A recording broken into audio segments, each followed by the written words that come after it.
It is the Sean O'Connell Show right here on ESPN 792.1 FM. Obviously, I am not Sean O'Connell. Sean O'Connell out doing some PFL fights this upcoming weekend. I'm Brice Larson, Larson. No relation to Porter Larson. I get that question quite often. No relation to Porter. I'm alongside my partner in crime, Jordan Bianucci.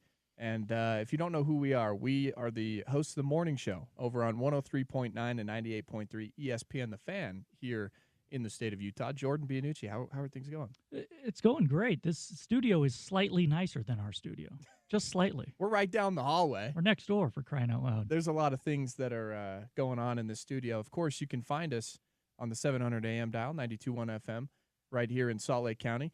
If you want to see our beautiful faces, we're even streaming live over on ESPN700sports.com and the ESPN 700 Sports YouTube page as well. James Peterson is behind the glass. James, happy Thursday to you. We're a couple days away from Utah football. Yeah, we are, and hopefully a bounce-back performance against a much lesser team this week, West Virginia. Of course, it's a road game, so you never know. Good news is Devin Dampier was not listed on the injury report, guys. So I think that those concerns about is he not going to play this week because he was limited last week probably quelled, but also maybe Witt's doing a little gamesmanship again. I don't know. Yes. We'll see. The much anticipated availability report. Yeah, sorry, I didn't mean to say injury report. My bad. We'll Availability report. That's the loophole that Witt and Utah football apparently employed. He was available the whole time, guys. That's why he wasn't on there. We'll get into much about that, and we'll take a look at everything Utah football coming up here in just a couple minutes. But first, I do want to run you through what we have on tap for our program on a Thursday edition of the Sean O'Connell Show, presented to you by Big Willie's. If we take a look throughout, we're obviously going to bring you the Daily Dump, as we always do. That's coming your way. The day's top news and more at 11:30. The hot lunch at 11:45. We'll get into some more college football, big-time college football weekend this weekend. Hopefully you don't have any weddings that you're going to be going to this weekend. Gordy Chiesa, former Utah Jazz assistant coach, stops by at 12:30 this morning. We'll get into a little bit of Ryder Cup action at some point today, and then Sean Syed of Sumer Sports to preview tonight's Thursday night football matchup. We'll talk some NFL football with him as well. And then, of course, the host of this show, Sean O'Connell, will join us live from France at 1:30 p.m. here to talk a little bit about what's going on there in France. And then, of course, more about Utah football and other things as well. Jordan, we've got a great lineup this morning. Don't forget Dishing with Devin at noon. That's exactly right. I did, in fact, forget Dishing with Devin. OC, and that's probably the most probably important our thing biggest today. draw. Yeah. OC, this was, of course, it's going to be painfully obvious that this was, of course, pre-recorded because it is OC talking with Devin. So we got this done before he headed out for his PFL event. Super excited about this one. He was not able to be in studio, so the video on YouTube is OC talking to him on the phone there, but still should be a great segment for you guys. The video will be posted around 12:30 on our YouTube page. You get to hear the radio interview at noon, as always. Thursdays at noon, Dishing with Devin. Thursdays at noon, Dishing with Devin. That will come your way at 12 p.m. Well, let's jump into probably the top news of the day when it comes to Utah football, Jordan Bianucci, and that's one news that Hunter Andrews is out for the rest of the season. Big blow for Utah football. I was looking through, and when it comes to the rushing attack, and you think, when you think of tight ends, you probably don't think of guys that run the football a lot. But Hunter Andrews, when you look at the numbers for Utah football, players with 10 or more carries on the season, Hunter Andrews actually had the highest yards per carry on this football team. And not only on this football team, but one of the highest in the entire West in all of college football. Coming in at 8.7 yards per carry. He was fifth in the West behind guys like Dare Hill Jr. at Oregon, Noah Whittingham at Oregon, and a couple of other dudes that are on this list as well. But that's a big piece that Utah football is going to miss. It's a huge piece because, look, we've already said that this this offense doesn't seem real deep right now. There are not a lot of playmakers, at least, and look, it's 1 week against Texas Tech, but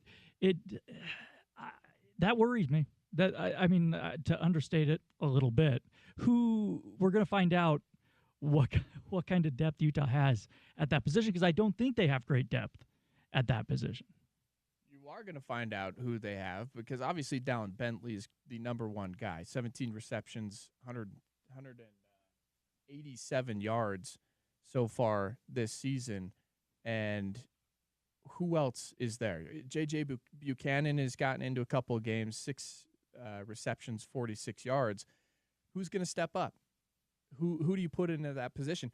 The other question is, do you want to start bringing more guys from the defensive side of the football over? I think that's a mistake, because you already saw late in that game against Texas Tech, the defense they got tired.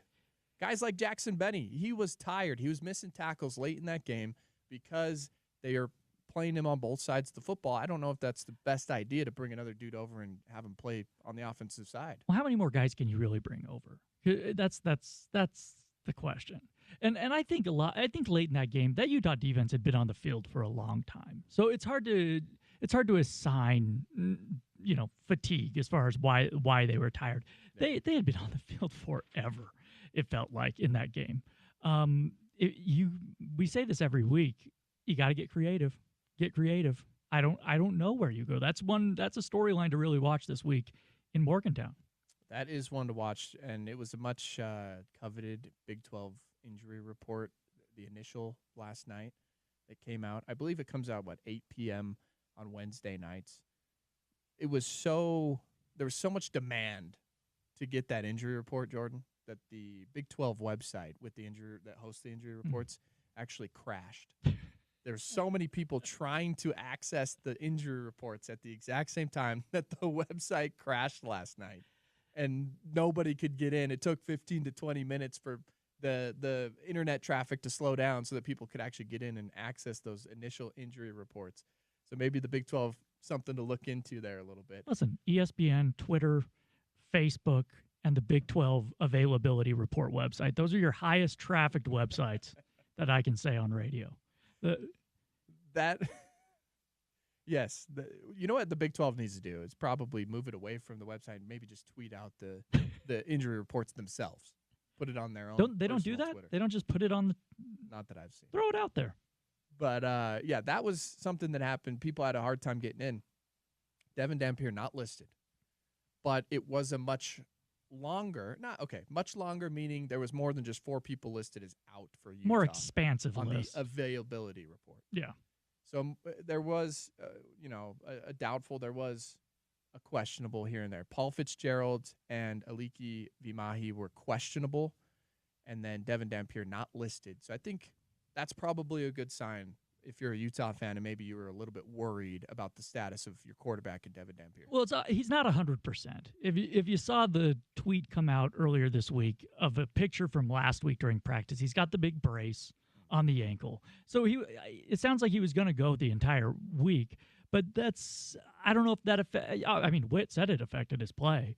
Said it definitely affected him in the press conference. Well, exactly. So he's not I doubt he's close to 100%, but the good news is they're not really considering holding him out, it sounds like. All right, 877-353-0700 is that text in line. I've got a poll out on Twitter right now, at Larson Sports, LARSON Sports on Twitter, and we are asking the question, what are your current feelings about this Utah football program? How are we feeling? Is the sky falling? Right now, Utah fans, 60% of Utah fans have said the sky is falling. I need some more optimism here. It's one game. It's one game, my friends. We're going to talk you off the ledge here today. We're going to say, okay, calm down. It's one game. There's a couple things. Obviously, if you look back at that Texas Tech game, yes, they lost the line of scrimmage. That's important. We're not going to downplay how important that is, but there are very fixable things for this Utah football program going forward. All right, so check it out at Larson Sports on X. Is the sky falling? Are you worried? Are you not concerned? Or are you to the point where you're already apathetic? I'm checking out. I'm checking it out. You can also check it out over at ESPN 700 on Twitter as well. Hit us on the text in line. How are you feeling about this Utah football team? 877-353-0700. They've got what should be a lesser opponent, an inferior opponent this weekend in West Virginia, but it is college football. Anything can happen when you go on the road. I've been to a game, multiple games, 3-4 games in Morgantown, West Virginia. And it's a fun place to be, and it's a good college football environment, and it can get rocking when they have their fans behind them. But Jordan, it'll be important for Utah to get off to a hot start early and just don't take your foot off the gas pedal. Start fast and score often. If Utah doesn't win this game by a couple of scores, I'll be troubled by that. Just coming off that Texas Tech game. That's to say nothing of West Virginia. Just coming off that performance, and if you listen to the post game after that game, those guys were angry. They weren't like disappointed. They were angry about how they played. So I think they're going to come out and play really well against a not all that great West Virginia team. When it comes to your poll, I'm slightly worried, but it's very specific. I'm not worried about the defense. I'm not worried about the coaching staff. I'm just worried about the offense. I'm worried about the lack of playmakers on the outside and then the injuries as well. But am I worried that Texas Tech beat up Utah on the line of scrimmage? No. I think that Texas Tech defensive line is great. And I think Utah bounces back. Utah opened up as a 9.5-point favorite according to ESPN Bet. They've now bubbled up to a 12.5-point favorite on the road at West Virginia. And Jordan, I think the key to beating Utah is now out there. A lot of Big 12 teams are going to watch the film, see what Texas Tech did, and say, this is what we need to do. And what Texas Tech did, in my opinion, was said that our athletes on the outside, meaning our two DBs, we feel confident that they can shut down and lock down the wide receivers on the outside. They brought the safeties up. They said, we do not fear a deep threat from Utah at all during this game.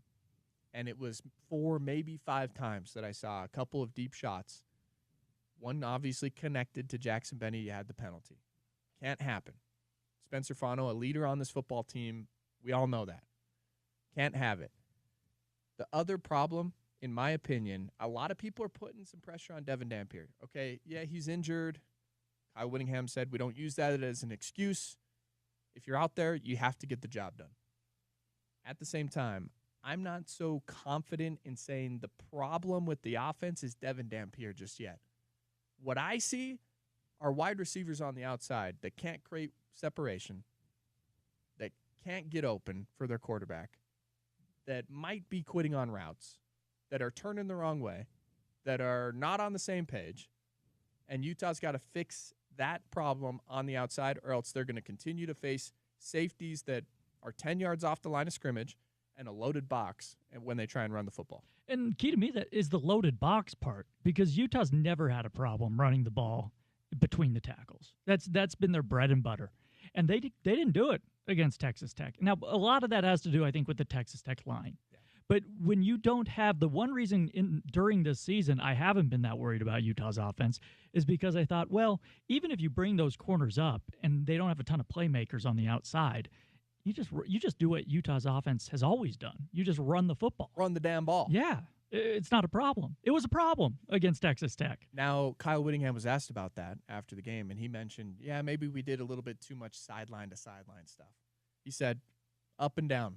They need to get their playmakers going downhill, run between the tackles, and I think you were going to see against West Virginia a very specific game plan that features running the ball, smash-mouth football between the tackles, downhill.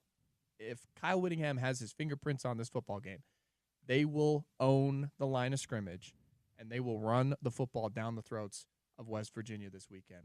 And if they can't do that, then I think there's a conversation to be had about whether or not there's a problem. Oh, if they can't do that against West Virginia, that's alarming. So to get the confidence back of one offensive line that struggled against Texas Tech, I think everybody agrees in that area, you'll see a game plan that's very calculated in running the football between the tackles this weekend.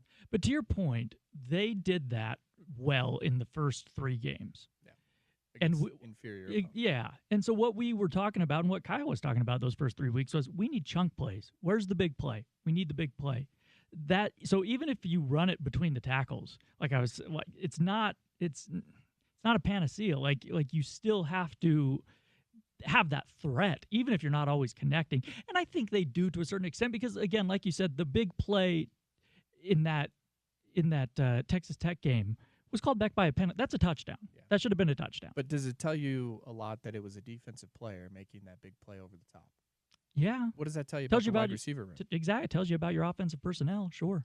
I am of the opinion, and if you listen to Brice and Bianucci, 7 to 10 a.m. on 103.9 or 98.3 FM, nice we plug. Talk about this often. Great plug. Thank you. We talk about this often, and I say it all the time, Jordan. I think the injury to Dadrian Zipper in fall camp, where he never got the chance to make himself known and to get that opportunity. He was the leading wide receiver last year against Iowa State in that game. I think it was 6 catches, 78 yards. So not a ton, but the leading wide receiver in that game against Iowa State. Had an opportunity to really take a jump over the offseason, got injured in fall camp, and we never even got to see him. Yeah. I think that injury is actually going to be one of the biggest injuries that will never be talked about because we never got to see what Dadrian Zipper truly was this year. Now, he can redshirt, take the year off, and come back next year, and we can see what he's made of. But I think that's one of the injuries that's actually going to hurt this Utah team that nobody's going to talk about this year. No, and you know what this does? It opens up an opportunity for Jason Beck. It's what can you – and listen, you need players. Don't get me wrong. But you bring in a guy that we know he's been innovative. He's creative. This is not – Andy Ludwig was good for a long time. Jason Beck is a totally different play caller, to state the obvious. It opens things. You got to get creative. What do you do? I'm really interested to see that. And I'm not putting it all on Jason Beck because, again, you need guys on the field that can get open. You can call whatever you want. If somebody can't get open, they can't get open. But it goes back to, you got to take advantage of, or not take advantage, but just create something based on what you have. It's going to be really fascinating. All right, a couple text messages on the text-in line at 877-353-0700 here on the Sean O'Connell Show. One text popping in saying, the sky is not falling.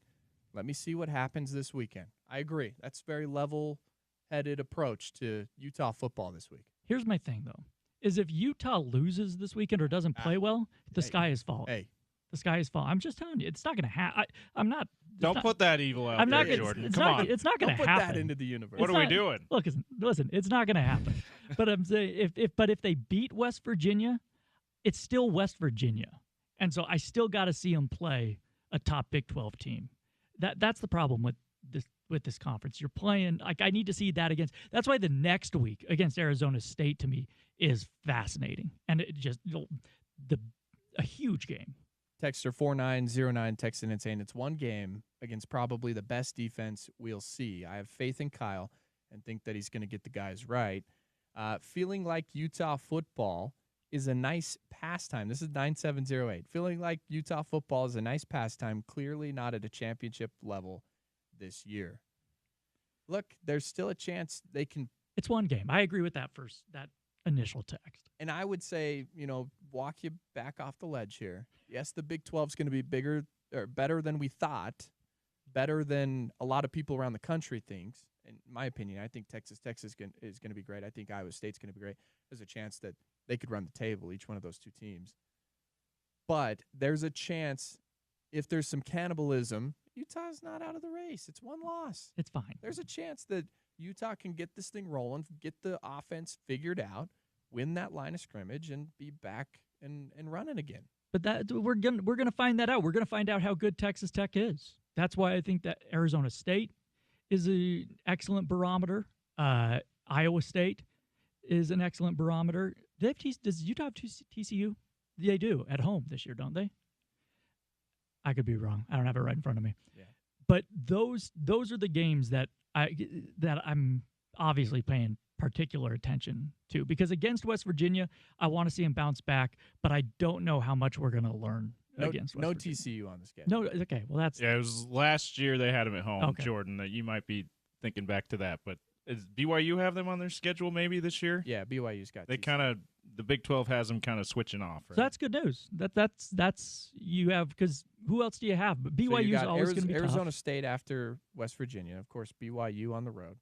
Home against Colorado and Cincinnati. On the road at Baylor. Could be a Baylor tough is what I game. was thinking of. Okay. And then you've got Kansas State and Kansas to finish it off. Yeah. So show me what you have against Arizona State and Baylor, and then I would say BYU as well. But it doesn't matter how good those two teams are when they play each other. It'll be a rock fight. Yeah, it definitely will.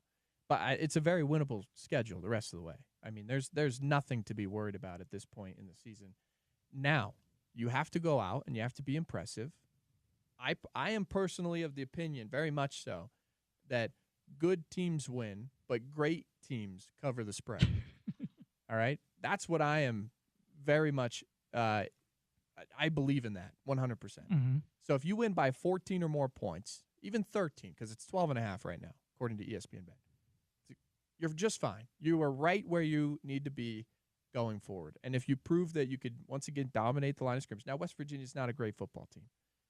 But if you can find some ways to get guys open down the field and see some separation and marked improvement from the wide receiver group specifically in down the field explosive plays, I think there's something to be excited about as you head into that matchup with Arizona State. Well, we talked about this morning on our show. I think that it's huge for, you mentioned the offensive line to get some confidence back against West Virginia. I think it's huge for those dudes on the outside and for Dampier, for them to connect, for them to look good, feel good. That to me, they need the confidence back.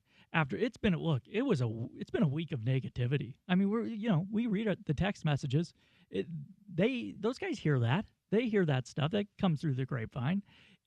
You just want to get that confidence back to how you were feeling after those first 3 games, going into a huge game against ASU. 100%. 100%. Check out the poll on X at Larson Sports. What are your current feelings about this Utah program? Go give us a vote. Hit that retweet. Leave us a reply on there, and we will get to your tweets and texts throughout this show this morning. It's the Sean O'Connell Show. I'm Brice Larson. If you're just joining us a little bit late, obviously Sean O'Connell out of town. Going to be calling the PFL fights coming up this weekend. We'll check in with him at 1:30 this afternoon. That's Jordan Bianucci. If you are hearing us for the first time, we're normally over on 103.9 and 98.3 FM in the mornings. The ESPN The Fan on Brice and Bianucci, so you can join us every single morning if you want that local Utah football talk in the morning. We bring that to you every single morning. We know you love Dan Patrick and the Danettes, and it's tough to go up against them, but hey, they don't talk about Utah football every day. No, they do not. Not every day. They're not taking your text messages every day. Call in, though. Yeah. All right. The Sean O'Connell Show is brought to you proudly by Big Willie's Sports Bar in Salt Lake. From craft food to craft cocktails, they are the sports bar. Check them out today at 1717 South Main Street. Coming up around the corner, we've got the Daily Dump. Cal Raleigh hit his 60th home run. Not just the 60th, the 59th, and the 60th. Unbelievable. So we'll talk some Major League Baseball. Some news about NBC as well. If you're kind of mad about the TV situation going on right now in the market, ABC's trying to hold some affiliates hostage because of the Jimmy Kimmel situation. You might not get your football on ABC this weekend. We'll tell you everything that's happening, but I've got bad news for you. I was going to say, and boy, do we have good news for you. If you have YouTube TV, you might have some issues coming up here at the end of the month. So we'll tell you what that's all about. All of that and more, plus college football around the nation that comes your way in the Daily Dump. That's next on the Sean O'Connell Show on Utah's #1 sports talk, ESPN 700 and 92.1 FM.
Back here on the Sean O'Connell Show. No Sean O'Connell the rest of the week. It's Brice Larson alongside Jordan Bianucci. If you're just joining us here this morning on ESPN 792.1 FM, you can hear us every single morning over on our brother station, 103.9 and 98.3 ESPN The Fan, as we take you through all the latest around the state of Utah from 7 to 10 a.m.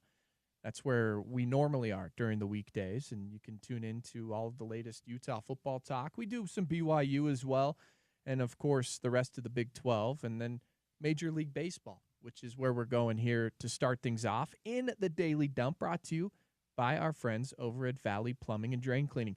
We'll start it off here. Jordan Bianucci, Cal Raleigh last night for the Seattle Mariners in front of a packed house, hit his 59th and 60th home runs this season. This is what it sounded like in front of a packed house in Seattle as they chanted MVP. Chanting MVP.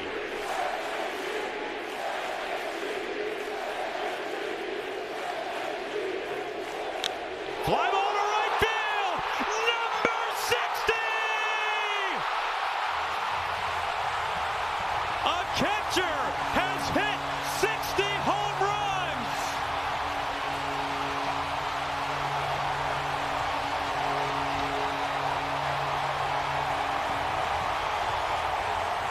Your MVP moment, Cal Raleigh. The MVP moment. Is that the MVP moment for Cal Raleigh, Jordan Bianucci? Man, we could talk about this for a long time. It's hard. You look at it's between Judge and Raleigh, and I'm leaning Judge, and that sounds insane. That does sound insane. It's the guy hits. You're insane. 60 home runs. We're talking about the dude that passed Mickey Mantle, right? Mickey Mantle, and now just tied Babe Ruth.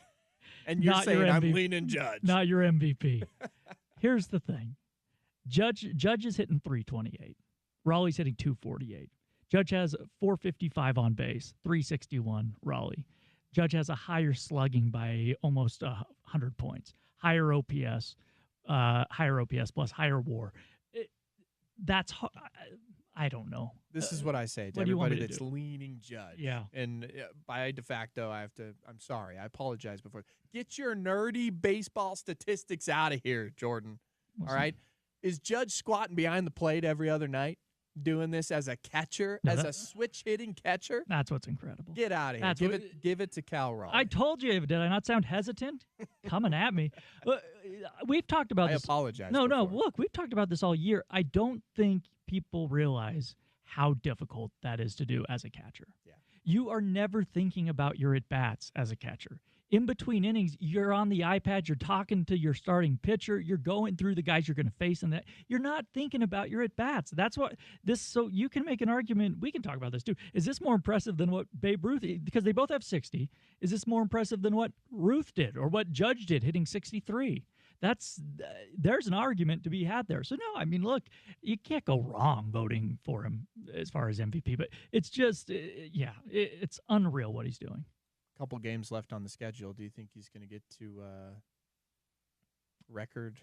Is he going to break some records? Or are we going to get some break-ins in college football over the weekend? Cal Raleigh at the plate and get the quad box. Hey, he doesn't play for the Yankees, so he won't get any break-ins. He could. Who do they have? I'm trying to remember who they have this weekend. It's a good pitching staff, I think, though. I'm blanking on who they have. But, look, it helped he played Colorado the last 3 days. Yeah. But absolutely. Jordan, they have the Dodgers coming up, so that's a tough one. If he sees the bullpen, maybe it won't be so tough. That's true. Get him into the 6th and the 7th, and he'll be just fine. Dodgers still was something to play for as of today, anyway. Maybe not by then. They are 2.5 games up with 3 or 4 games left, so they could clinch the division before they start that series. But they could be trying to hold off the Padres still, so they might still try to win. It's true. It's true. And, I mean, the Mariners, we'll see. They're rolling. So I think they're going to keep playing, although right now they'll have a bye going into that division series. So I think they'll be playing all their dudes. Obviously, they'll be playing Raleigh. Listen, I'm not going to bet against him. He could go 0 for 8 on Friday and Saturday and hit 3 on Sunday. That's what he does. One game. Yes, that's what he does. That is exactly what he does. When he sees the ball, he sees it. So Cal Raleigh, 59th and 60th home runs last night. And that crowd, man. I don't know that there's a fan base that deserves it more than Seattle's fan base. And you know what that makes me hungry for? Playoff postseason baseball here in the state of Utah. That's what that makes me hungry for. That crowd, I have no doubt that Utah would show up for a baseball team. Oh, it's 1,000%. Yeah, absolutely. Well, look, for Seattle, it's the only team, Seattle, that's never won a pennant in Major League Baseball, in the big leagues, ever. So we were saying last night, not only does Raleigh hit 59 and 60, they clinched the division last night. It has to be one of the greatest games of all time in Seattle. You have, I think it was Game 5 in the ALDS in 95. And then, that 116 win season in 01. Other than that, by the way, that's the last time they won the division was 01, the Mariners. So other than that was an all-time Mariners game last night. No doubt about it. It definitely was. All right, I do want to jump over to some basketball news where the Utah Jazz have announced that they will wear a commemorative jersey patch to honor the late, great Frank Layden. And that was announced just today here this morning. The former Utah Jazz head coach, general manager, and president. The patch will be worn for the first time in the preseason matchup against the Houston Rockets on October the 8th. And, Jordan, that's, of course, that's good, amazing stuff from the Utah Jazz with that Frank patch over the left shoulder there. Yeah, and that's the thing about Frank Layden was I'm too young to remember when he coached. But I know Frank Layden because he from Bees games. I mean, he was it's not just Jazz basketball. He was a state of Utah fixture. And also, I like the patch is very simple, black patch with Frank in white across it. Looks, it's a great move. And I was waiting to see what they did. Well deserved. This goes beyond Jazz basketball. Guys, I was wondering if they might do the number 1. Because that's his jersey is retired with the number 1 in the Delta Center. I thought they might do like the Bill Russell number 6 patch they had. I was wondering if they'd do that, but I love that it just says Frank that because no one, unless you look up at the rafters at the Delta Center and you memorize all those jerseys, you don't know that he's been designated as number 1. So I'm glad that they landed on Frank. But that was my first thought. I wonder if they do number 1 because they retired that number for him. 99, I think it was. So, yeah, it's great stuff. I agree with you. I like the Frank. Well, just it's saying Frank. I do too, James. They may commemorate Frank with just 1 win this year. So, thank you for that. There it is. There's your Utah Jazz talk for the day, and you can guarantee that's the only time we're talking. I'm about sorry. Utah. Yeah, that was they're going to be phenomenal. My bad. We'll have Gordy Chiesa come up. We'll ask him about that. And I didn't know Austin Ainge was on the show. My bad.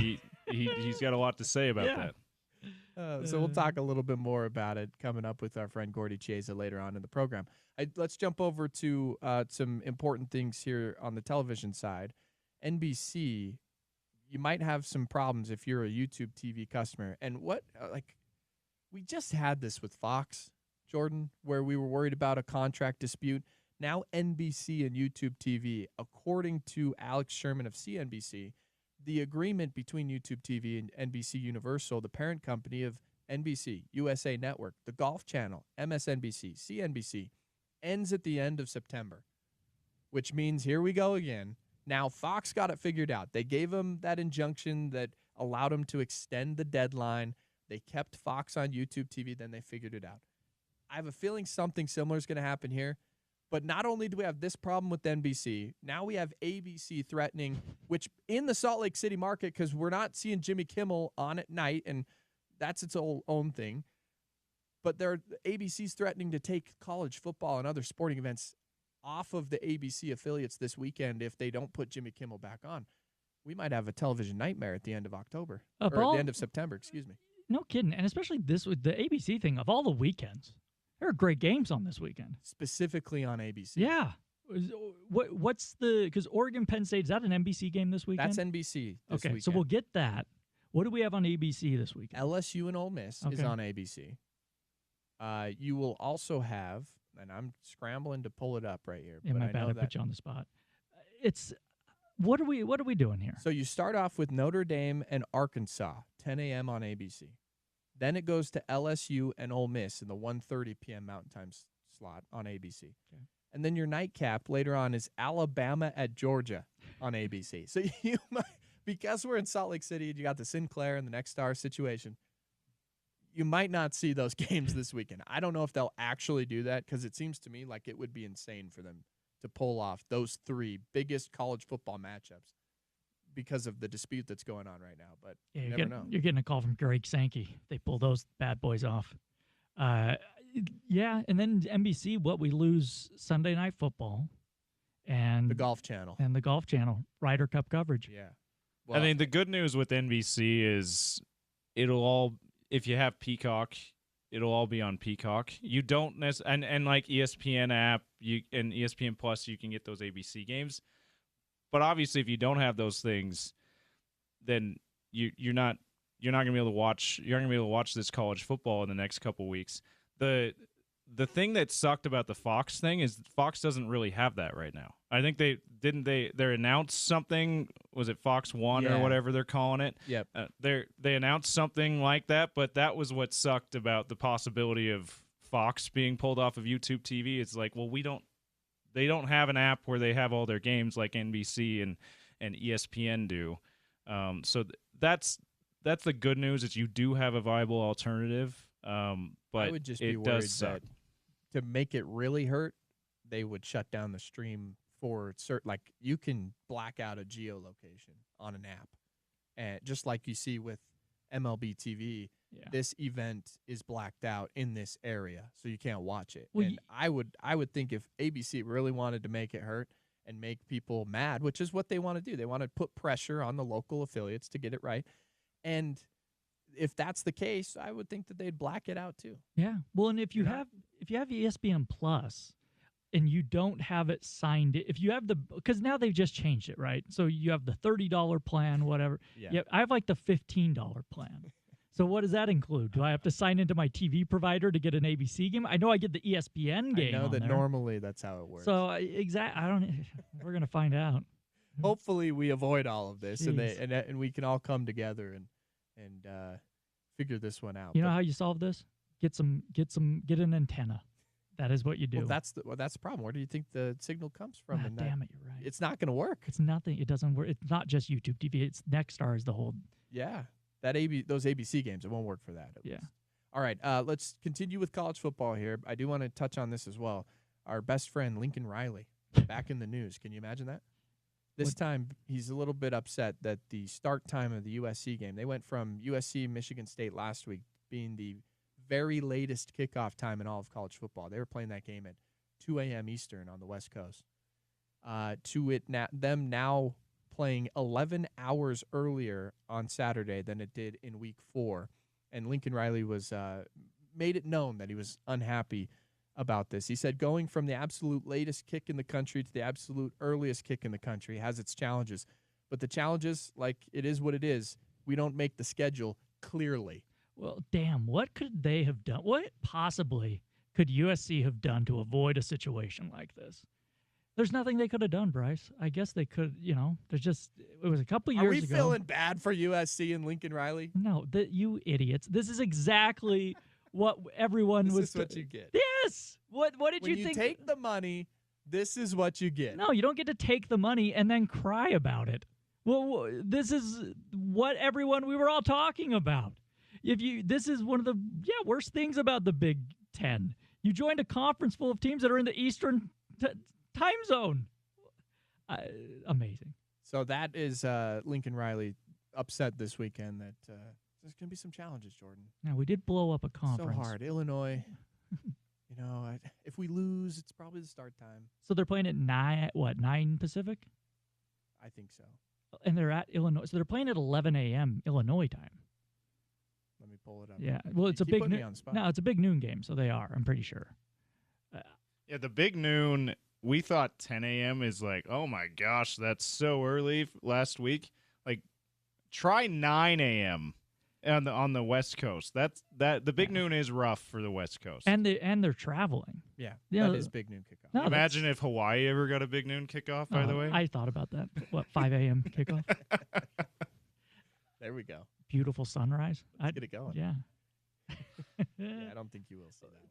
Yeah, USC, just the one of the maybe the least likable.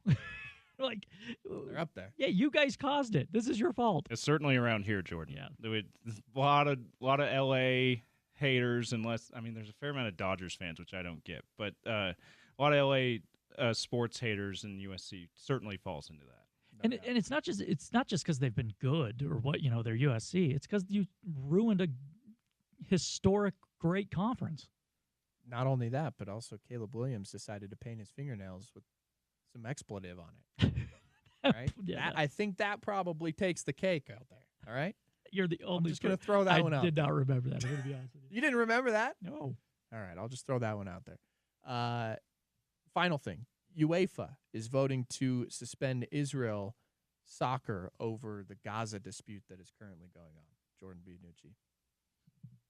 This one, obviously, touchy subject here, but this could be big for Israel soccer and UEFA soccer going forward as well. Yeah, I don't know if soccer's going to do it, fellas. I don't know if they're going to pull back because you banned the soccer team. It is interesting where sports and geopolitics intersect here. You feel bad for soccer players. I mean, like they're not in the government. They're not making decisions, but that's what happens. The IOC or whoever banned Russia from the Olympics years and years ago. I'm trying to give you a hot take on. I don't have a hot take on this one. Such a step would prevent the Israeli national and club teams from playing in international competitions, including next year's World Cup that would be here in the United States, Mexico, and Canada. Israel's men's team is set to resume its World Cup qualifying campaign in 2 weeks with away games against Norway and Italy.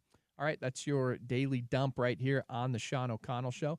Brice Larson alongside Jordan Bianucci.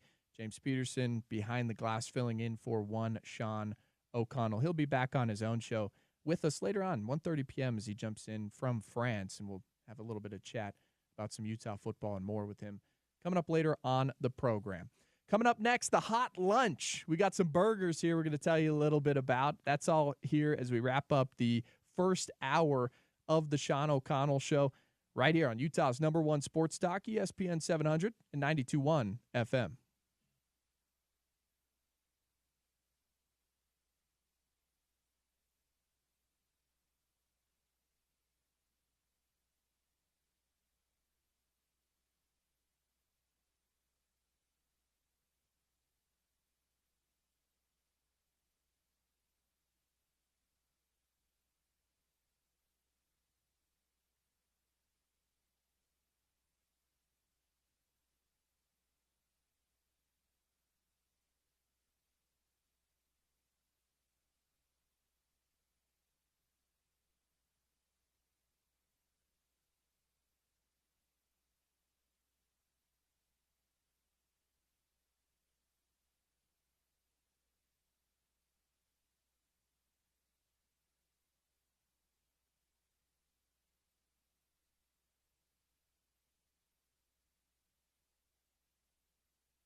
Closing up the first hour of the Sean O'Connell Show right here on your home of the Utes, ESPN 700 and 92.1 FM. I'm Brice Larson. That is my partner in crime, Jordan Bianucci. You can hear us every single weekday on our brother station, ESPN The Fan. It's 103.9 and 98.3 FM up and down the Wasatch Front. 7 to 10 a.m. every single weekday. We talk Utah football, BYU football, all things going on. Probably not a lot of Utah Jazz, as you just heard from Jordan Bianucci on the other side. Hey, listen, I'm very optimistic. We're going to ask Gordy. We'll keep you up to date. Yeah, I mean, listen, now come February or March, it may be tough. Right off the bat, though, there's something, I want to see some things. All right, we'll see how that goes with the Utah Jazz this year. It is time for the Hot Lunch, brought to you by BGR Burgers Grilled Right. Today, they brought us the Oktoberfest burger. And let me tell you, this thing smells incredibly good. The Munster cheese bratwurst. It has a bratwurst on the burger. Sauerkraut, brew pub mustard sauce on a pretzel bun. Jordan Bianucci, I'm going to Oktoberfest at Snowbird this weekend. I'm excited, but I know there might not be, and that's authentic German food that they're selling up there. I took a bite of this, and it's better than anything I've gotten at any Oktoberfest in my life. This is really good. Really good. You got the bratwurst, they cut it in half, so it's not like, I mean, it works on the bun. It works really well. The bun is great. The bun is delicious. James, you mentioned that this might be the best one that they've brought in so far. Yeah, all of them have been good. Don't get me wrong there. The Western Burger yesterday, I said on Monday when we were looking at the menu that they're bringing in, I'm a sucker for Western Burger, so I haven't had a bad Western Burger yet. Theirs was really good. They had like a sunrise, a triple D burger that had a over easy egg on it, which was also really good. Their Sugar House burger was awesome, but I think this is their best one so far that we've tried. Especially if you like sauerkraut, bratwurst. If that's not your thing, then try one of their other ones. But if you like that kind of stuff, you're going to love this Oktoberfest burger. This one knocks it out of the park completely. If you're a fan of the Oktoberfest theme, this is the go-to right here. And if you mention that you heard us talking about it today, right here on ESPN 700, they'll give you 10% off your next meal at BGR. They're located at 1202 Wilmington Avenue, 1202 Wilmington Avenue in Sugar House. We'll also be giving away a $10 gift card to BGR later in the show for today's topical trivia, Jordan. Fantastic. Make sure you're listening all show long. No, you're gonna want it because this is delicious. Can we go to break and so I can finish this bad boy? I mean, give me one more minute because I do want to bring one thing up. A text message that popped in, and it wasn't a text message. It's on the tweet. It was a reply to our tweet that we put out, the poll of the day, and I'll give you an update on the poll. What are your current feelings about this Utah football program? We asked you, is the sky falling? Are you worried? You're not concerned, or you're apathetic? Luckily, only 11% are saying they're apathetic. That's a good sign. Only 11% is checked out. 41% have now said that they're worried. 32% are saying not concerned. 16% is saying the sky is falling. One tweet from LP in SLC saying, the offense is basically that of a service academy. Through 3 games, they didn't show they could throw deep accurately. The 4th game, I guess Dampier couldn't plant properly, so it's hard to judge there. Worried for now. Okay. Do you agree or disagree that they're essentially a service academy on the offensive side of the football? Because Army football right now is playing pretty good football. They just went in and knocked off Kansas State a couple weeks ago. It's a compliment. No, it's one game. People, it's one game against a great defense. Like, relax. It's now. Listen again. If it keeps happening, then we can talk. But take a breath. It's one game against a really good team, probably the best team in the Big 12. Okay, just everybody chill out here. We're getting you ready for some football this weekend. We're gonna talk you off the ledge, and coming up next, you're gonna hear from the captain. The man that runs the offense. He's going to tell you what happened. He's going to walk you through it. Dishing with Dev coming up next. Sean O'Connell caught up with Devin Dampier earlier in the week. He's going to you'll hear that interview and more. Dishing with Devin coming up next right here on your home of the Utes, ESPN 792.1 FM.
All right, it is that time. Sean O'Connell Show every week. We get a chance to catch up with QB1. Dishing with Devin Dampier, Utah starting quarterback, joins us heading into West Virginia, coming off of a Texas Tech loss. Dev, how we feeling? I mean, it's time to bounce back. That's all that could be said. We're not happy with our performance. And the only thing we can do is forget about it and respond as a team in the best way possible. So, that feels like the obvious thing that you got to focus on right now, improvement. As we look back at Texas Tech, we look back at the offensive numbers, what the defense was and was not able to do. Going into the game, how did it feel? At halftime, how did it feel? Was there anything that indicated to you that it was going to be that rough of a day? No. I think we hurt ourselves a little bit at the beginning. Got a touchdown call back and just 2 turnovers, on drives that, I feel like we were able to cross, the 50-yard line. So, just stopping our momentum kind of early. But, again, it's, things happen on that field. And, I think as an offense, collectively, we just need to respond a lot better to when things aren't going our way and to be able to make that flip when the time is needed. You got to give credit to Texas Tech. Obviously, that the roster they brought in the transfer portal, they spent their money well. They played hard. It's not an easy environment at Rice-Eccles Stadium. Their offensive line learned that the hard way with a bunch of false start penalties. Was what Texas Tech gave you from a looks perspective kind of what you saw on film all week long in preparation for the game? Yeah, for sure. We very much knew they were a good team coming into this, especially defensive-wise. Those guys definitely held it down, and, obviously they're a great defense. So, I think we got everything we expected out of them, and, they played great. So how do you personally bounce back? What's your process for – because you got to learn the lessons. You probably got to watch the film. But how do you not let this game to lean into the old cliche? How do you not let it beat you twice? How do you not let it become a thing in your mind that holds you back the rest of the way? Yeah, again, I have a two-day rule, regardless of if it's a win or loss. That's how many days I get to reflect on the game that just happened. So, my two days up. So, it's now move on. That's in the past. Obviously, multiple learning points from that game, and that's going to continue to put a chip on our shoulder and allow us to be better. What's the community now that the 2 days is over? But take me back to when the 2 days are still going, because people look to you naturally, right? While it's happening, after it happens, people talk to the quarterback. People walk up to you, say, "My bad for doing this, for the penalty, for whatever." And I imagine that you're having those conversations with your teammates as well. How did that go? How's the team chemistry even after a loss? Yeah, we're definitely not happy about it. We have high expectations for our team, and we're still trying to live that out. So, just a lot of conversations for sure. Just bounce back. That's really the end of it. There's nothing we can do to change what happened. So, to stay positive, let's forget this game and, let's do what we do best. Let's get back on track. The week of practice becomes, well, it is important. It doesn't become important. It's important every single week. So it's easier, right, when everyone's having fun, when everyone's undefeated, when things are going well. It's always easier to put in the hard work.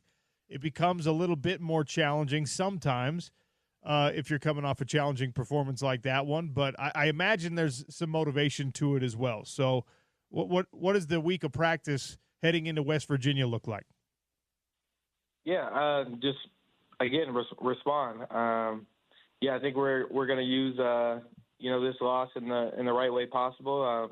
Again, to learn and to carry that chip on our shoulder. A lot of doubters have come in against us, and we feel that as well. So it's about time that we take that as a chip, and we continue to use that the rest of the season. Let's not only focus on the negative. There were some positives. I know there's no moral victories, and I know all you care about is a win at the end of the day. It seems like your trust, your chemistry with Dallin Bentley is really, really dialed in. He had 6 catches for 75 yards. Some of those were crucial third down conversions in a situation where it's like, that's what tight ends are for in, the average fan's mind, that safety net, that outlet. And he had a great game. You were able to find him in some of those certain situations. So how's the chemistry with Dallin coming along? Yeah, I mean, it came along since the spring, since I've gotten here. He's proved that he's a guy. We were a little shocked that he didn't play as much, before we got here, just because how talented he is. And I'm glad that he's able to showcase that every week because he's one of those guys that truly care about the sport and his team, and just a good guy all around. So you love to see those guys shine. And I imagine you already knew that this would be the case because you've played with Ryan Davis before. But for Utah fans, he is one of the new faces on this roster, and back-to-back double-digit catches. That's probably pedestrian in some programs. You don't see it a lot with Utah football wide receivers where they have back-to-back weeks with 10 catches or more. What do you think of his performance and the contributions you expect him to make the rest of the way? Yeah, Ryan's one of those. He's a grinder. He takes practice very serious as well, and it all tends to mesh up the same way in the game. So, I think he's doing a great job getting open. And yeah, I mean, when you're open, you tend to get the ball. So, he's doing a great job out there. I guess it would have been the fourth quarter drive where it went well, right? You guys, you drive down, you score. It brings this team to within 3. What was the difference in that drive versus the rest of the game against Texas Tech? Yeah, I would say, we switched it up a little bit. I feel like that drive just, we went a little bit tempo just to, keep the guys out there that's been balling that game, that's been having, their shines. Let's keep that group in there and, let's just roll. And, I think we put up, a great drive that move. So, yeah, you could say that was just a little bit of difference in that drive compared to the others. You like running tempo. I mean, it does switch things up for a defense, but in some ways it makes your job harder as the quarterback as well. Obviously, in that case, it worked. But just in general, do you enjoy that change of pace when it happens in a game? Yeah, I think tempo is always a great thing to, use every once in a while for sure. The defense tends to stay in more of a the same kind of call throughout the drive just because how fast we're moving. They tend to line up in the same thing that they've been running since the beginning of the drive. So, it does make things easier, and it does make things harder also just in conditioning-wise. All right, so as you turn the page to West Virginia, it's probably the most, cumbersome road trip. It's not like a slick, easy, direct flight that takes an hour or two. It's a college town. It's not like some major metropolis or anything. It's a business trip for you all, no matter what. But this is a big one because you got to bounce back and you got to do it against a team that is licking its wounds as well. What do you expect from West Virginia and from the road trip to West Virginia? Yeah, I mean, you hear about West Virginia's stadium, pretty a lot also. So, you expect that good crowd, home field advantage for sure. And, I think their defense, honestly, been getting after it. They do a lot of blitzes. They do a lot of things schematically that are different. So, again, it's another week that we got to lock in and, prove to ourselves that, we are this team. Our conversation with Devin Dampier, Edition with Dev, is brought to you by Culligan Water of Salt Lake City. Experience the Culligan difference. America First Credit Union, Polylift Concrete Lifting and Piering, ARUP Blood Services, Give Local, Save Local. What we did see against Texas Tech and what we have seen kind of throughout the season so far is that, there's versatility in some of these weapons. Lander Barton was out on the field offensively again against the Red Raiders. We saw a little bit of Smith Snowden. Jackson Benny is the one who had the beautiful adjustment on that long pass touchdown. Unfortunately, gets called back. Do you anticipate kind of the same level of usage from these dual threat players that we have seen already to this point? Yeah, I mean, those guys, obviously we go off of how they're feeling and, their condition. But, I mean, yeah, those guys love to play both sides of the ball. They want to play both sides of the ball. So, and we think they're great at it. So, I mean, as much as, their bodies can handle and as much as they want to personally do it, we're going to keep using them in that type of way. It's sometimes hard for fans, not for coaches, because coaches know what they're doing, but it's sometimes hard for fans to know what kind of adjustments need to be made after wins, right? Everything's going well, just do what you've been doing, and then everyone becomes a coach and a coordinator after a loss and says, well, this is what has to happen, this is what we need to do. Dev's got to be running more, you got to attack the middle of the field, you got to stop throwing the ball to this guy or that guy. How much do you feel your play needs to adjust? Or because you don't want to be overreactionary after one unfortunate result, right?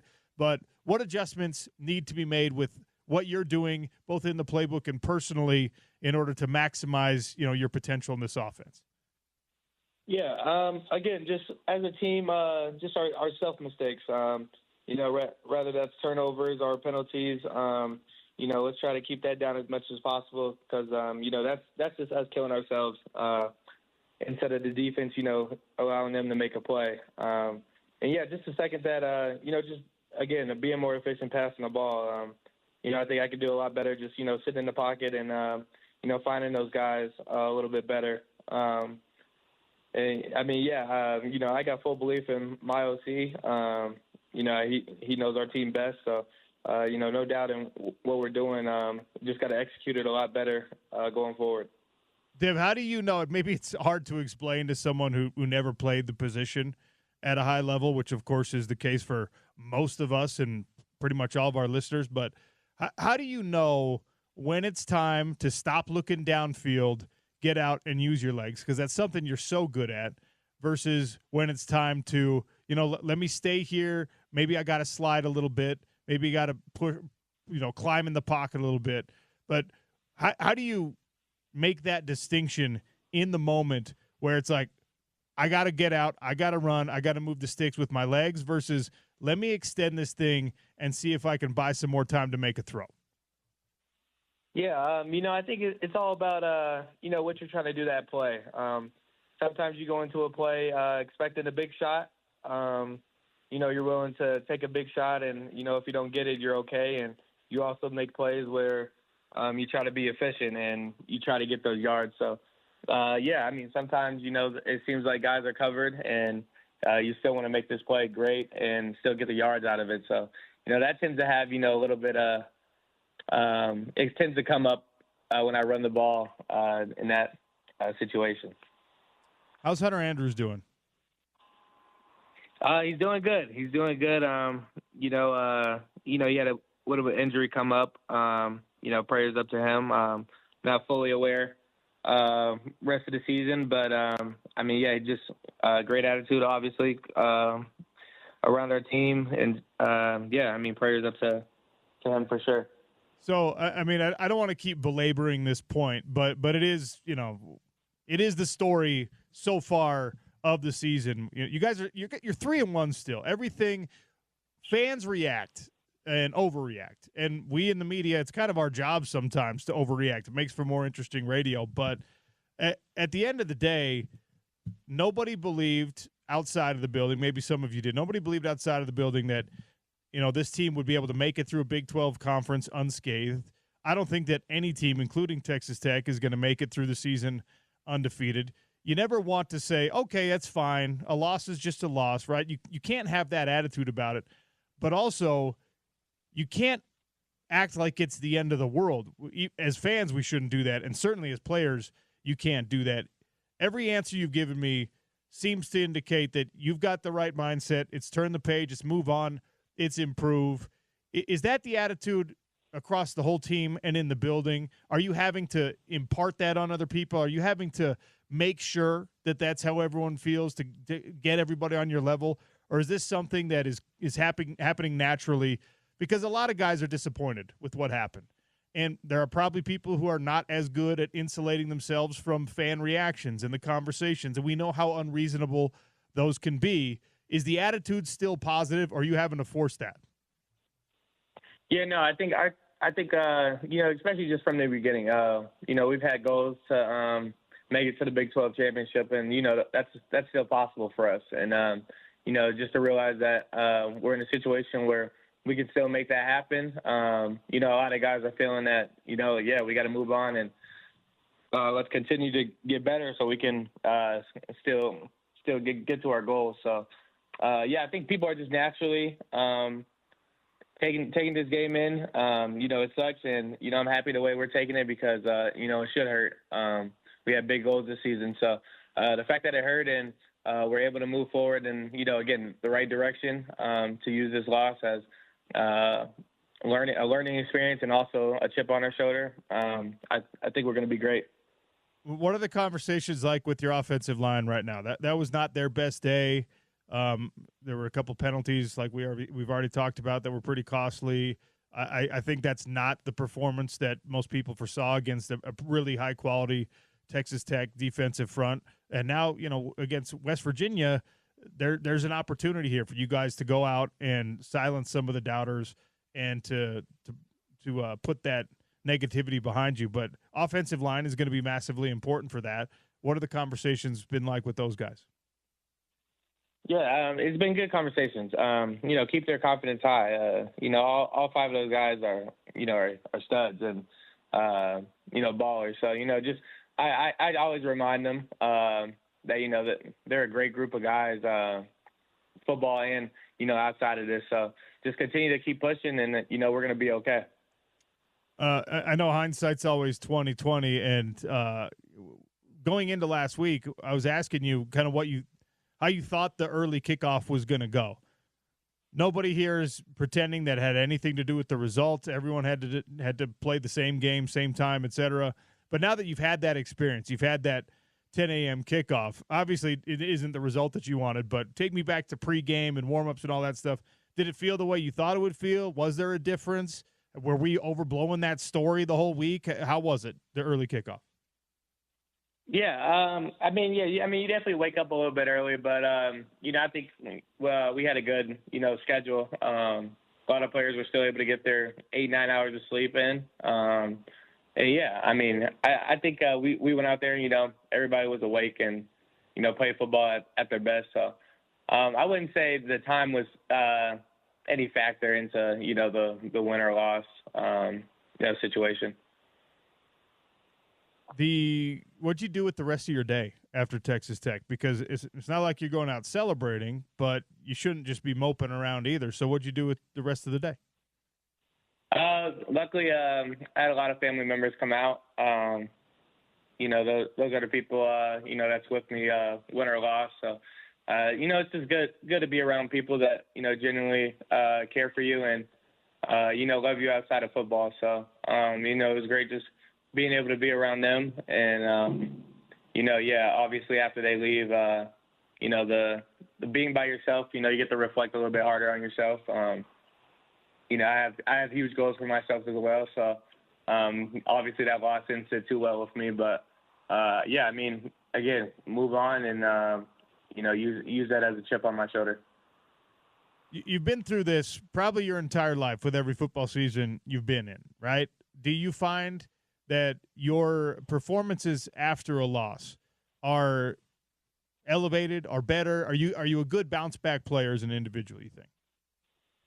When losses happen, I think you get to learn a lot more from those. So, I think my game's going to obviously improve going forward. And I think just the way I'm going to be able to carry myself and bring my teammates along with me. This is our first loss, so to be able to bounce back and bring the guys all together and let's move forward is the biggest thing going into this week. What's the message for the fans? The 51,000 that were at Rice-Eccles Stadium that felt the disappointment that you guys felt and are hoping for better things the rest of the way. And I'm sure there are a couple of doubters that have crept in, but the vast majority are still believers that this team is capable of doing great things. What's the message to the Utah fan base from the starting quarterback? Yeah, we're always going to bounce back. That's just what we do. That's how we play. And, I'm very grateful for our fan base because, they definitely showed out for us Saturday. So just know that, we're going to bounce back and we're going to come back stronger every single week. So just expect Utah to start winning some games. Well, let's start the win streak again against West Virginia. I always appreciate you taking the time with us. It's been great to watch, the development, and even in a loss, home of the Utes, we're behind you guys, obviously believing that the bounce back is coming. So thanks for your time, Dev. Thanks for being so gracious about, all of the stuff that comes from a fan base, et cetera. And we really appreciate you, man. Yeah, always. I got you. Devin Dampier, our conversation with Dev, Dishing with Dev, is brought to you by Culligan Water, Salt Lake City. Experience the Culligan difference. Polylift Concrete Lifting and Piering, Air UP Blood Services. Give local, save local. And America First Credit Union. That is Dishing with Dev. Sean O'Connell sitting down with Devin Dampier. Want to remind you, before we take a break, Live Night Events presents the 2025 Granary Live Concert Series, powered by Nightingale College and Murdoch Hyundai, Utah's #1 Hyundai dealer. Experience outdoor concerts in the heart of downtown Salt Lake City's Granary District. Find more details on ESPN700sports.com. Some news from the Utah Jazz just barely hit my inbox. A veteran signing. We'll talk about that and more next with Gordy Chiesa right here on Utah's #1 sports talk, ESPN 700 and 92.1 FM.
It is the Sean O'Connell Show, but Sean O'Connell's out. It's Brice Larson alongside Jordan Bianucci.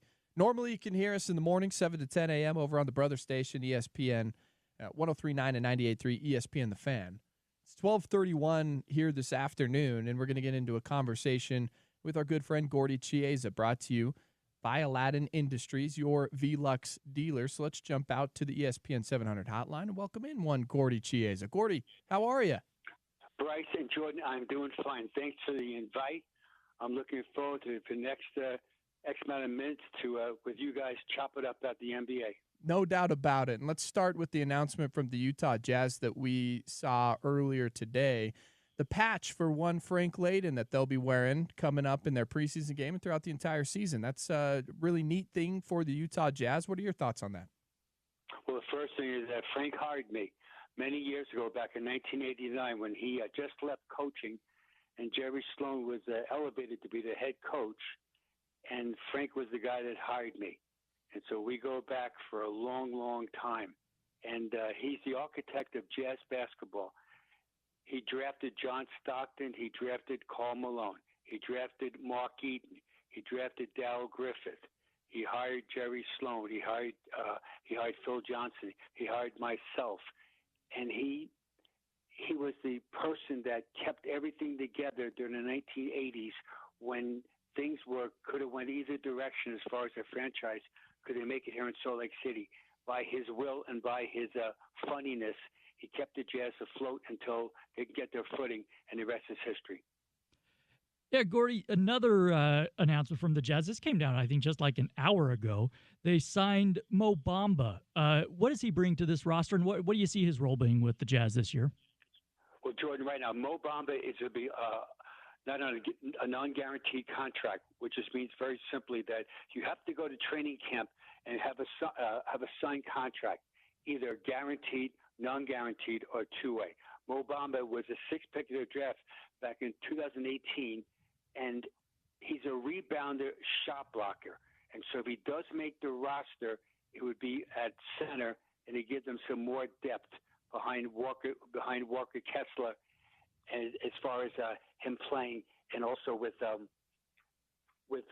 Yusuf Nurkic. So he'll be the third center. They could make it. Now, the question as always is it with Kevin Love? He's coming to training camp, which starts for the listeners. It starts on Tuesday as far as officially.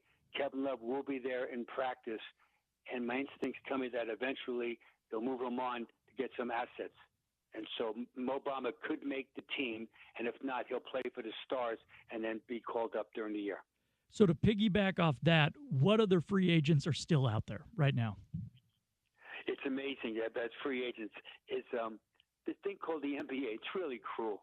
I mean, there's so many talented players. You can make a discussion. Hey, if they took me on that team, I could make that squad and really contribute. Here's just some names of players that, as we speak right now, do not have a job in the NBA. Former Jazz player Alec Burks, Russell Westbrook, Reggie Jackson, Malik Beasley, Quentin Grimes, Ben Simmons. By the way, the first pick of the draft in 2016. Former Utes player DeLon Wright, Torrey Craig, Al Horford, Markelle Fultz. Also, the former first pick of the draft in 2017, DeAndre Jordan and Seth Curry. That's just a short list of players that are not in the NBA, not heading to a training camp this year. That's why when you say someone left in the NBA for 15, 16, 17 years, besides being able to overcome injuries, just a mental focus to be able to compete at that level. And from a business standpoint, your contracts make sense for the organization, whether they pay you $10 million, $40 million, or just a regular contract of a make good. That someone thinks that they have value to be in our training camp.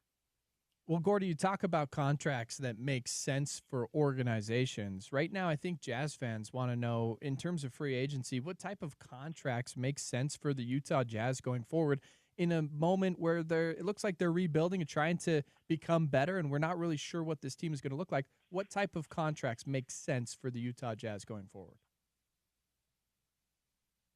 Well, it's first thing, short term, a one-year contract would be very advantageous for just in generally speaking. The guys at the end of your bench, so the 12th, 13th, 14th, and 15th men on your roster, I've been saying this for decades, you could change that roster daily with G League guys. So why pay someone a whole bunch of money and, more importantly, more years when you don't really have to? Do not bid against yourself. And so these one-year contracts are very favorable from the team. The way I say to you, oh, by the way, we're engaged, we're not married. And that's a big difference how players view it. And usually speaking, those players work harder in practice knowing that they're on really thin ice to keep making the team. Walker Kessler is part of the equation right now as far as contracts. Now, he's the exception. He's homegrown.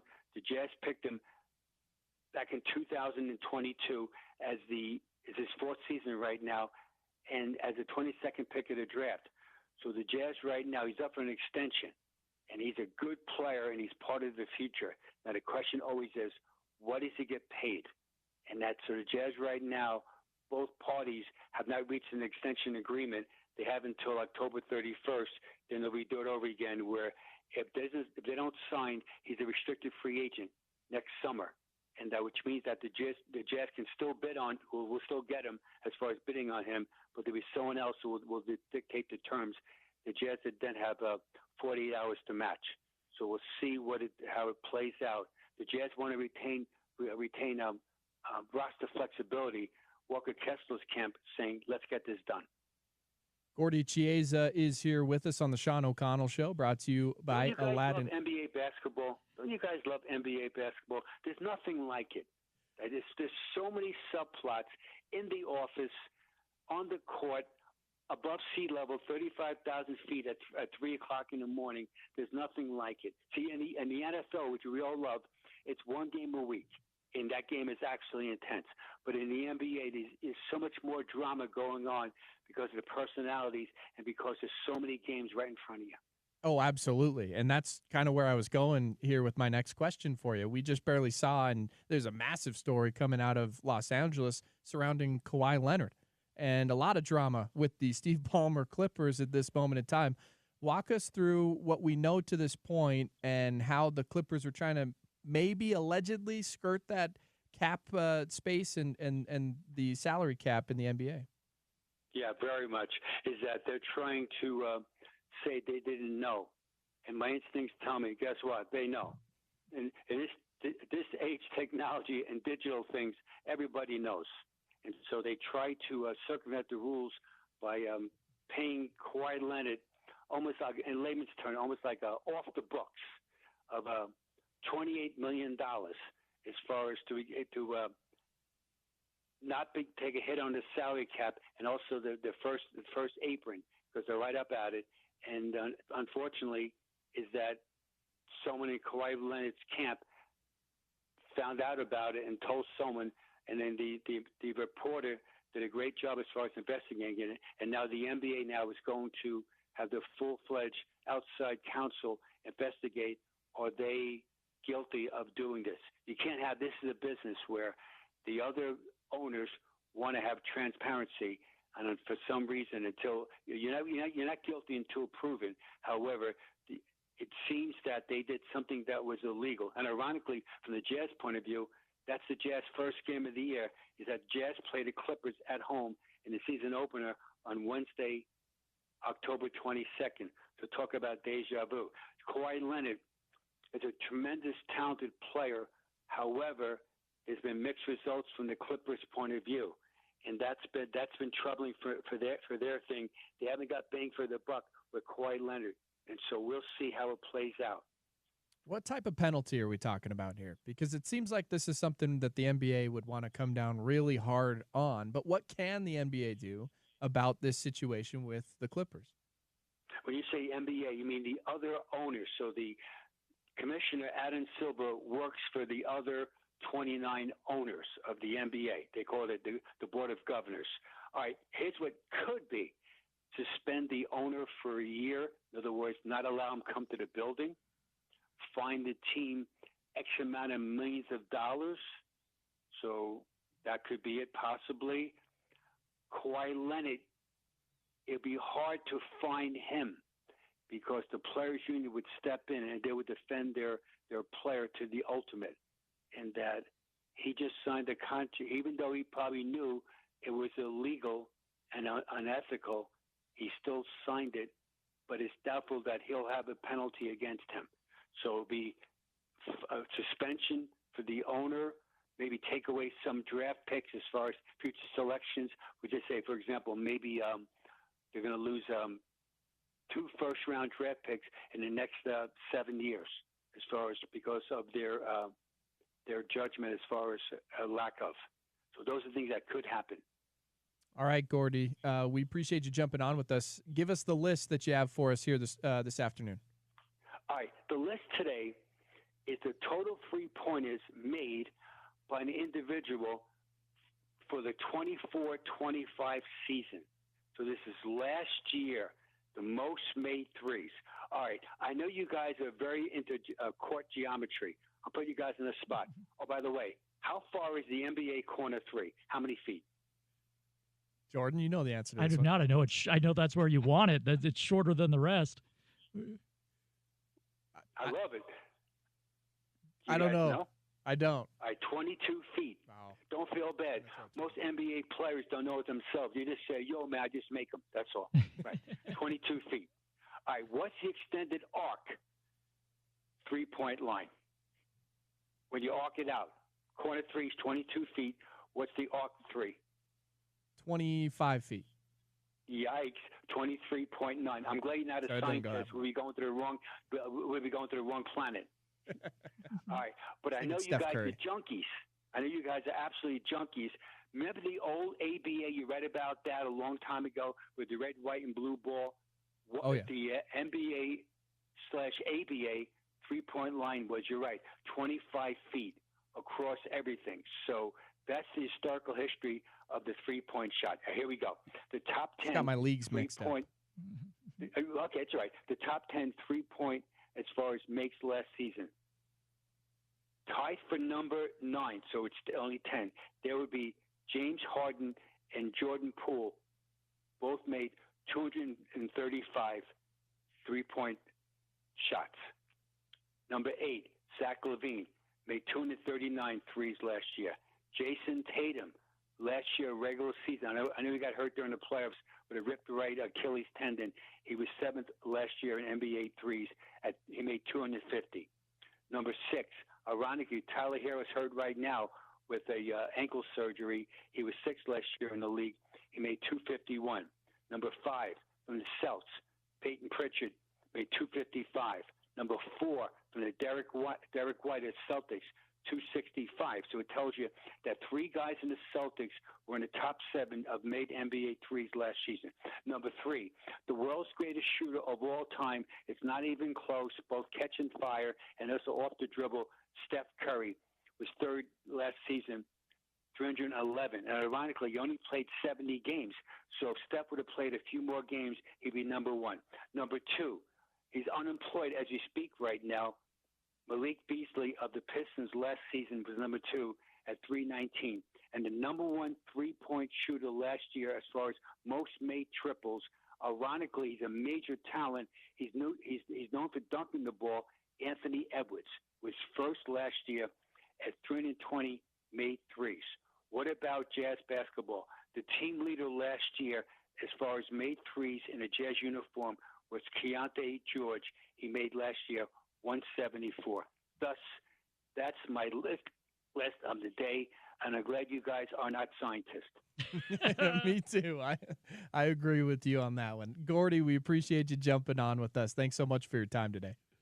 Thanks, guys. Peace out. That is Gordy Chiesa right here on the Sean O'Connell Show, brought to you by Aladdin Industries, your Velux dealer. And Jordan, yeah, I just got my leagues mixed up. I had the ABA three-point line. It happens. It happens. I was going 23.5 the rest of the arc. I really should have. I would have been off by 0.4. Threw it out. That's amazing. 20. Can you hit a corner 3? I put you on a court right now. You gonna hit a corner 3? First shot? Yeah, like I'll give you 6 shots. I think I could make 1 out of 6. Okay. Yeah. I think I could. I don't know. That's a long ways. When's the last time you were on a basketball court, NBA three-point line? been a minute. It's a long way. It's a long ways. It's been a minute. Yeah. No, 1 out of 6. I could probably hit 1 out of 6. All right. Yeah. No more than that though. I'd get lucky with 1. I don't think you're gonna get lucky with the 3-point. Maybe a. Well, okay. It's, We should get out there and do it. Let's film this on social media. Seriously, it's Put a it on long. the YouTube You page. don't. Yeah, if you haven't been on an NBA court for a long time, get out there and measure that. It's Yeah. a long ways. It is. All right. Speaking of the YouTube page, the Edition with Devin interview is live up on the ESPN 700 Sports YouTube page. So if you missed the conversation between OC and Devin Dampier, you can go and check it out over on that YouTube page.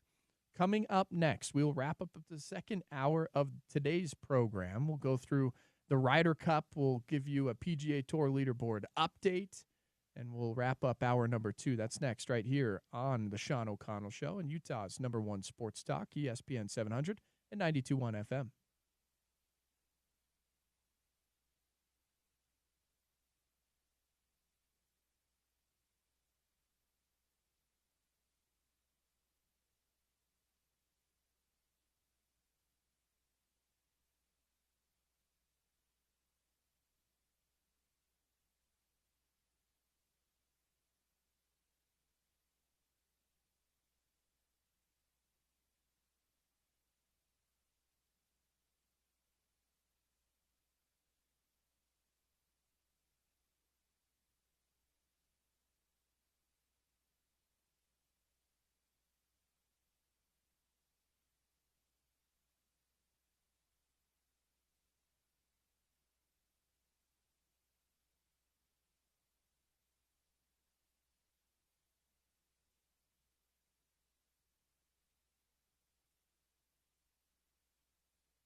12:52 here this afternoon, ESPN 792.1 FM. No Sean O'Connell today on the Sean O'Connell Show. He's out.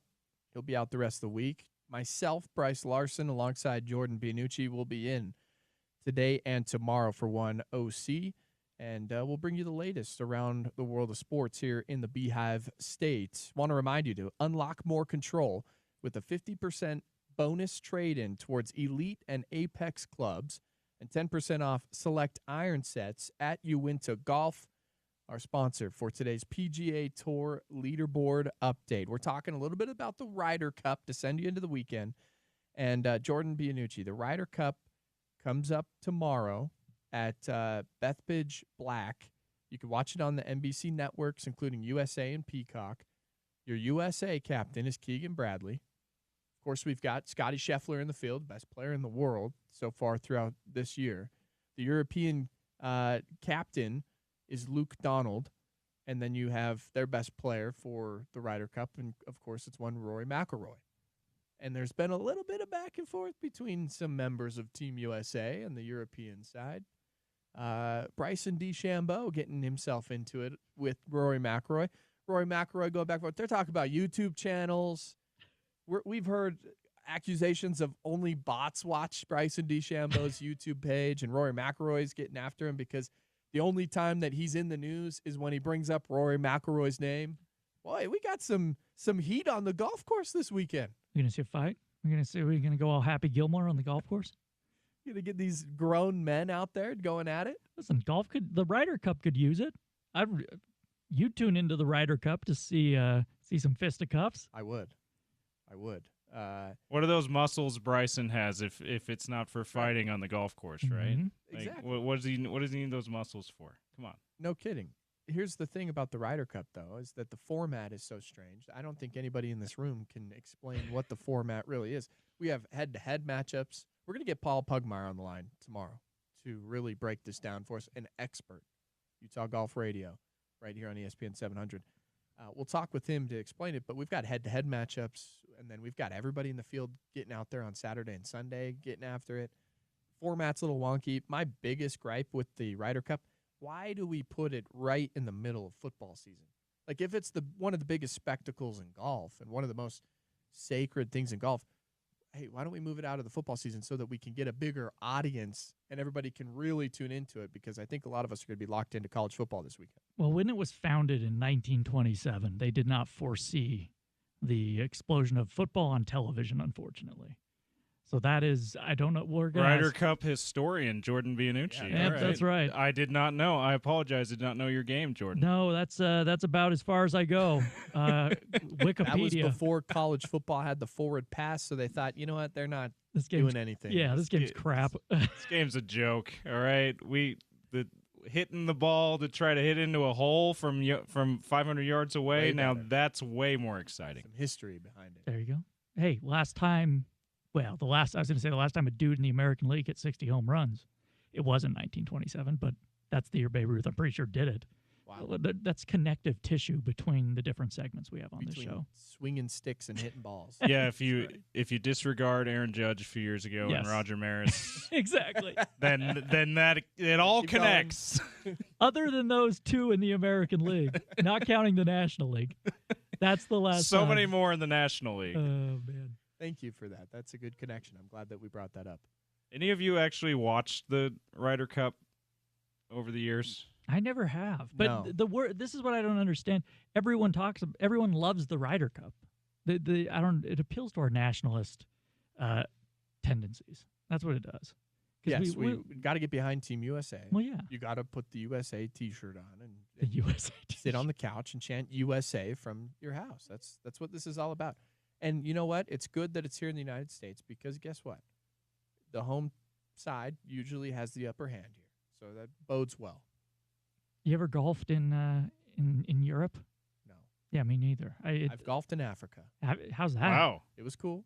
It was pretty sweet. Is that when you went to South Africa? That's right. All right. That was my time in South Africa. How did it differ from the courses here? Not very much, actually. Okay. It was a very nice course. Really nice course? Yeah, very nice course. Because in Europe... South Africa has got some very nice courses and some very good golfers I would bet. around the world. Yeah. Because when you go to Europe, you got the wind just howling. It's cold. It's really difficult Yeah. conditions. In South Africa, like Cape Town area, and then you get up that coastline, it's like California. Yeah, that's what the climate is. It's beautiful. So it's very nice. Bunch of pebble beaches along the South African coastline. Right. And some very good golfers, so they take it seriously in South Africa. Yeah, is it Keimer that was the Martin Keimer that was the major champion out of South Africa? If I'm not mistaken. Anyway, they've had a few, but that's one that I think Gary is won Player, multiple. a big one. He's probably the biggest name out of South Africa. Right now, Louis Oosthuizen. Oh yeah, Oosthuizen. Yeah. He's playing on the tour. And then you have the youngin, Aldrich Potgieter as well from South Africa that just recently won on the tour this year. I have Merton Keimer from Germany. Oh, Germany. That's of course. Keimer is much more German name than South African. Yeah. But yeah, My bad. those are the big ones. All right, 12:58 here on the Sean O'Connell Show. Speaking of Sean O'Connell, he's going to join us in just about 30 minutes or so. OC will come your way live from France, speaking of Europe. Coming up next, Sean Syed from Sumer Sports. He's going to talk a little bit about Thursday night football. We'll get you ready for the weekend in the National Football League and more. That's all right here on the Sean O'Connell Show, ESPN 700 and 92.1 FM.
The latest around the National Football League and more coming your way in about 2 minutes. Back here on the Sean O'Connell Show. No Sean O'Connell in today for Sean. It's myself, Brice Larson, alongside Jordan Bianucci. You can find us every single weekday on our brother station over on 103.9 and 98.3 FM.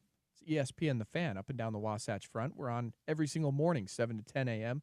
If you like what you hear here, you can join us next week on the Brice and Bianucci Show on ESPN The Fan and more. Right now, you can listen to us live at ESPN700sports.com and the ESPN 700 app for free at your preferred app store.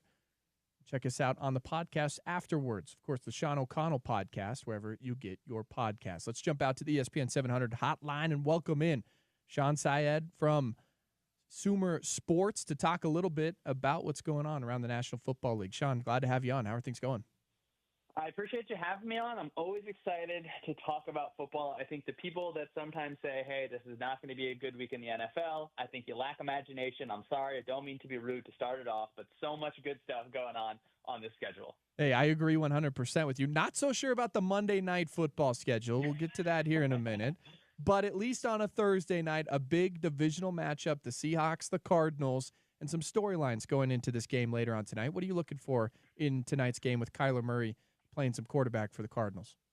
You know, one of the biggest things I'm looking at is just how is Seattle able to throw the ball down the field against an Arizona Cardinals secondary that, has some injuries, that has had some struggles at some points of this season so far. The Seahawks last week against the Saints were able to push that ball on play action throws down the field. It's fun to watch Sam Darnold just sort of click in Seattle and see like, all right, well, he could just be a good quarterback and continue his run from Minnesota. So I really want to have my eyes on down the field passing. Is Seattle able to hit Jackson Smith and Jigba on a lot of those throws early on, and is Arizona able to respond after that? My question for you about Seattle is Seattle for real? Are they a legitimate Super Bowl contender this year with Sam Darnold playing quarterback, with everything that they've seen? What's going on with Seattle, and are they for real?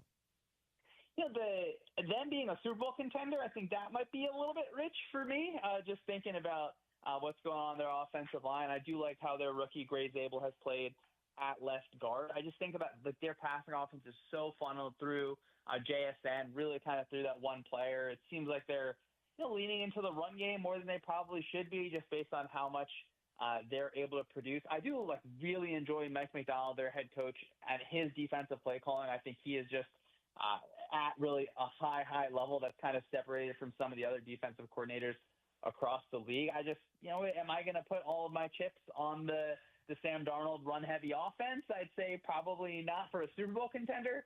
I do think they might be able to compete in the division where you have the 49ers who, yes, they're 3-0, but they're so injured. You have the Rams there who I think they have been playing well in different fits, but then you see Matt Stafford just miss a few throws against the Eagles, and that makes you think, all right, is he going to be able to stay healthy for the entire season?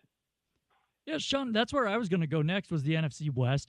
Is it still the Rams, because of the Niners' injuries, is it still the Rams and everybody else, or is it really anybody's division at this point?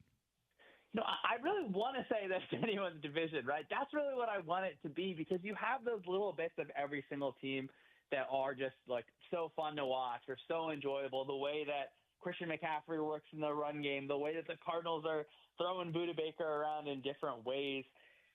Because of all the injuries, the Nick Bosa one for the 49ers is a really big one, because I like that Robert Salah, after finishing his time up with the Jets, comes back to San Francisco where it's good as it was when he was there the first time, where the defense is really, really attacking offenses early and often.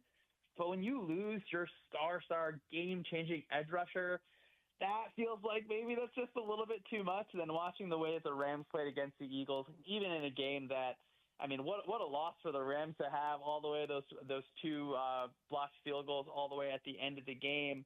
Their offense is just so fun. And even when I don't love what's going on in their secondary in Los Angeles, I do think that their defensive line can just close games. Even though Jalen Hurts played really, really well down the stretch there, it does feel like it has to be a strong lean towards the Los Angeles Rams right now. All right, Sean, one big talking point throughout the NFL right now is, of course, the Philadelphia Eagles, the tush push, everything that's going on there. Philadelphia plays at Tampa Bay this weekend. But what are your thoughts on what this discussion has become with the tush push and teams continually calling out the Philadelphia Eagles for what they're doing? Maybe a false start here and there. What are your thoughts on that situation in Philadelphia?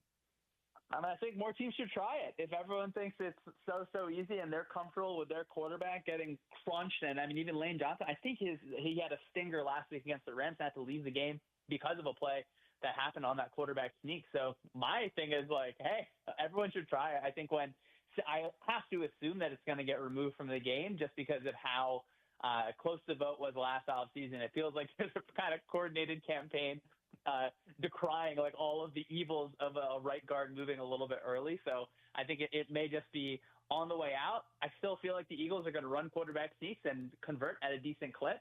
I think that people may be a little bit upset when their teams now on 4th and 1, 4th and 1.5 are punting instead of running a quarterback sneak. So I think there might be some unintended consequences where I get you don't want to see this play 7 times in a game.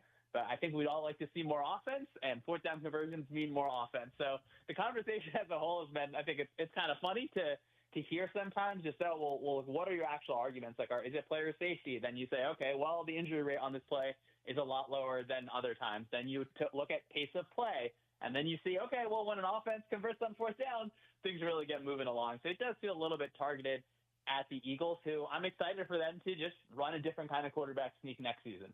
Well, speaking of 4th down conversions, there's no coach around the NFL that loves himself a 4th down play more than Motor City Dan Campbell out there in Detroit. What are your thoughts on the Detroit Lions, the big win they picked up against the Ravens, and where do you think they place in that division there with Green Bay and Chicago and Minnesota? I mean, huge win where after week 1, the Lions get really beat by the Packers, and you start to have concerns like, oh man, the offensive coordinator's gone. It's a new defensive coordinator. Is your level of concern? What are things going to look like? It just felt like the offense got back to a normal rhythm where guys were moving wide open all across in different directions. And the defense, I thought, stabilized where they were able to get 7 sacks against Lamar Jackson. It's such a rare thing to be able to do that. I still have to put them below the Packers right now. I have an open mind and an open heart to them being able to beat them, but even where the Packers just really struggled against a awesome Browns defensive line, and the Packers offensive line absolutely has some issues, it just feels like that Packers defense is such an X factor where, of course, you have Micah Parsons and you have Jeff Hafley, with another year, and that defense just able to move guys around, get a little bit funky up front, get Micah Parsons matched up with a guy that you really don't want to have blocking him. So I still feel like we have to think about the Packers as the top team in that division, but the Lions are going to have a chance in Detroit to be able to prove us wrong. Sean Syed is here with us from Sumer Sports, talking a little bit about the National Football League on the Sean O'Connell Show, ESPN 700 and 92.1 FM. Sean, we discussed the big win for Detroit. That means someone had to lose in that football game is the Baltimore Ravens. They take on the Kansas City Chiefs this weekend. That's a huge game. Is one of these two teams and their fan base is going to be hitting the panic button because someone has to lose this football game on Sunday? It's tough, right? When you have a matchup of 2 high-level AFC teams, or if you think the Chiefs are high level, then yeah, someone's got to lose that game. It does feel like it might be more dire for the Chiefs just where they are if they lose that game. The Ravens I think they're like 2.5-point favorites in Kansas City. Like Patrick Mahomes that has a home game. The Ravens got run over by the Lions on like the inside, just like attacking run game, and they're going to be missing their star defensive tackle again in this game. So I wonder, is Kansas City going to be able to just attack you on the inside, just run the ball over and over, where they don't have the same level of just bulldozers on the inside as they used to? I don't know if I'm like a little bit biased based on how that Monday night game, but it feels like Kansas City is going to be able to pull something out there where you're a big, like a real underdog, almost a field goal underdog in that situation. Ravens Chiefs, obviously the big time game we're talking about. What's an under the radar game this weekend that you're really looking forward to, Sean? I mean, do you guys want to go to Ireland and watch Brian Flores against Aaron Rodgers at 8:30 Central Time? I think the Vikings Steelers is actually kind of a fun game where Carson Wentz looked decent enough against the Bengals last week. That was one that kind of surprised me just a little bit. Outside of that, I think on the opposite end of I'm looking forward to it, but it could be on like the sad end of just like the season long spectrum. The Titans versus the Texans, where the Texans offense, it's really been a slog. It's been just tough sledding for them, where you hope that C.J. Stroud has a new offensive coordinator there and they're able to pull things together. But they struggled so much on the offensive line. And the opposite end of that, you have Cam Ward, who, despite, not winning a game yet, he's really fun. I can promise you, when I watch him back, he's really fun. He has so much confidence in his arm. He plays the game in a fun way, going up against just a ludicrous defense in the Houston Texans. I'm going to be honest with you, Sean. A 7:30 a.m. Mountain Time kickoff for that Steelers-Minnesota Vikings game. I'm not sure I'm going to be up after a late night of college football the night before. I can't blame you. But then, you make it through the rest of the day. Then you got the Colts-Rams in that late slate. That's going to be a fun one, too, I think, where Daniel Jones, what a surprise this season for us to be thinking about Daniel Jones as a quarterback who's leading in so many different categories. All right, I think myself and Jamal Anderson are the only two that are going to be paying attention to this game coming up on Sunday. But Atlanta and Washington, unfortunately, I'm a Falcons fan. What's going on with the Atlanta Falcons right now? We thought Michael Penix was going to be the guy. We thought Bijan Robinson was going to take over that offense. Jeff Ulbrich is defensive coordinator. They have everything they need that should be winning football games, but they just got rolled by the Panthers. What's happening with the Falcons, and how do you think they'll fare against the Washington Commanders? I mean, that Panthers game was tough. You don't even cross the 50-yard line, it felt like. You don't get any chances to get in the red zone. And whenever you start to hear someone's giving up play calling or someone's moving from the booth down to the field, it just always brings alarm bells to my ears. So when I was watching back Penix, it felt like at times that maybe he wasn't fully comfortable throwing over that middle area of the field that Zach Robinson is really going to prioritize and get guys kind of running free there. It surprised me a little bit because early on in his few games last season, he was throwing comfortably over the middle. He was calm and confident in the pocket, but it could have just been, you're hoping that it's just a tough game where, things just aren't feeling right. The Panthers are getting a little bit of funky on the back end. You're not trusting everything, but you're hopefully able to rebound because, if you're not and things kind of start snowballing over and over, I know for you as a Falcons fan, you're not going to want to be able to see that. And the opposite end of the matchup, actually, I do like some of the things that Jeff Ulbrich has done on the defensive end. We're seeing Divine Diablo rushing through the middle of the defense kind of on every single snap, it feels like. So for a Commanders offense that I'm not sure if Jaden Daniels is even playing, how healthy is he going to be, maybe you have a chance to be able to create some big plays against that Commanders offense.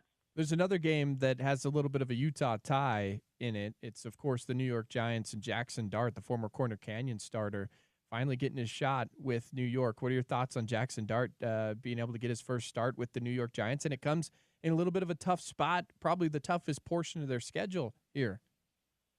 Yeah, I would not want to start my first game against the Los Angeles Chargers defense. You do get the Saints next week, but then it goes Eagles, Broncos, Eagles. So that's going to be a little bit of tough sledding. I think the Chargers defense has just a lot of fun ways to play their coverages in unique ways. So if I'm Dart and the first thing isn't open, I'm taking off and I'm scrambling because Dart is athletic. He can get you positive yards on the ground. And just as a young quarterback, that's able to kind of keep things moving overall. So, you hope that the Chargers are traveling west all the way east.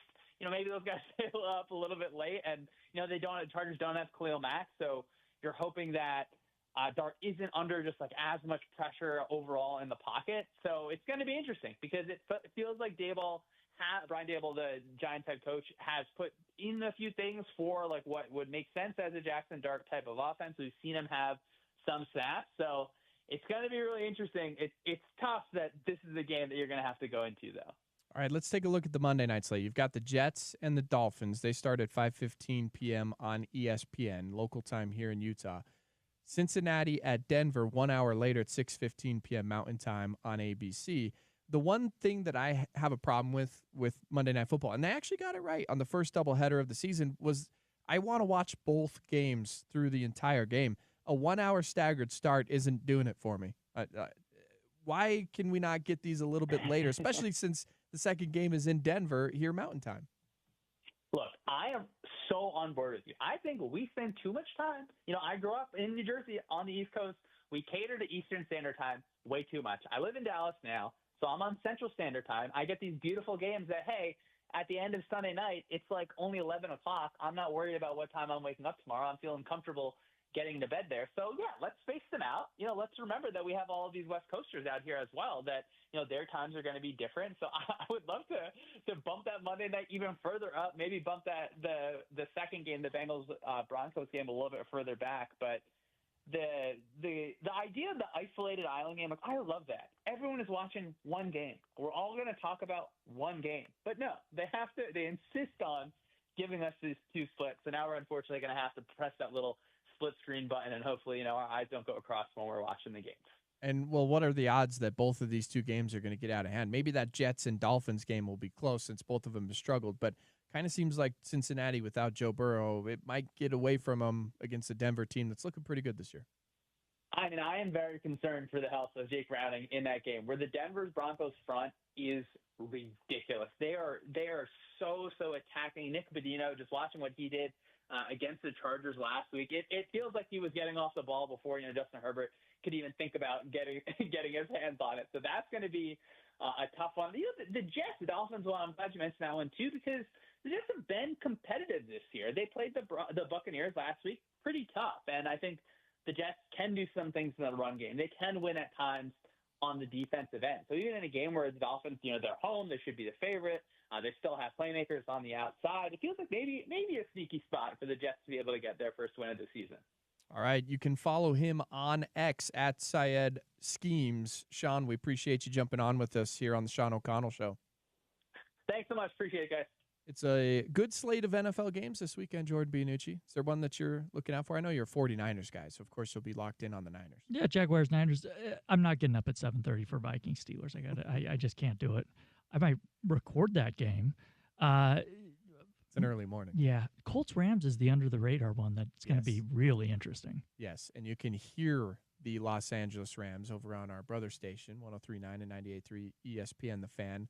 That game will come your way. Pre-game starting an hour before kickoff, and you'll be able to hear all the action over on our brother station there as well. It's a good slate. James, you got a specific NFL game that you're locked in on this weekend?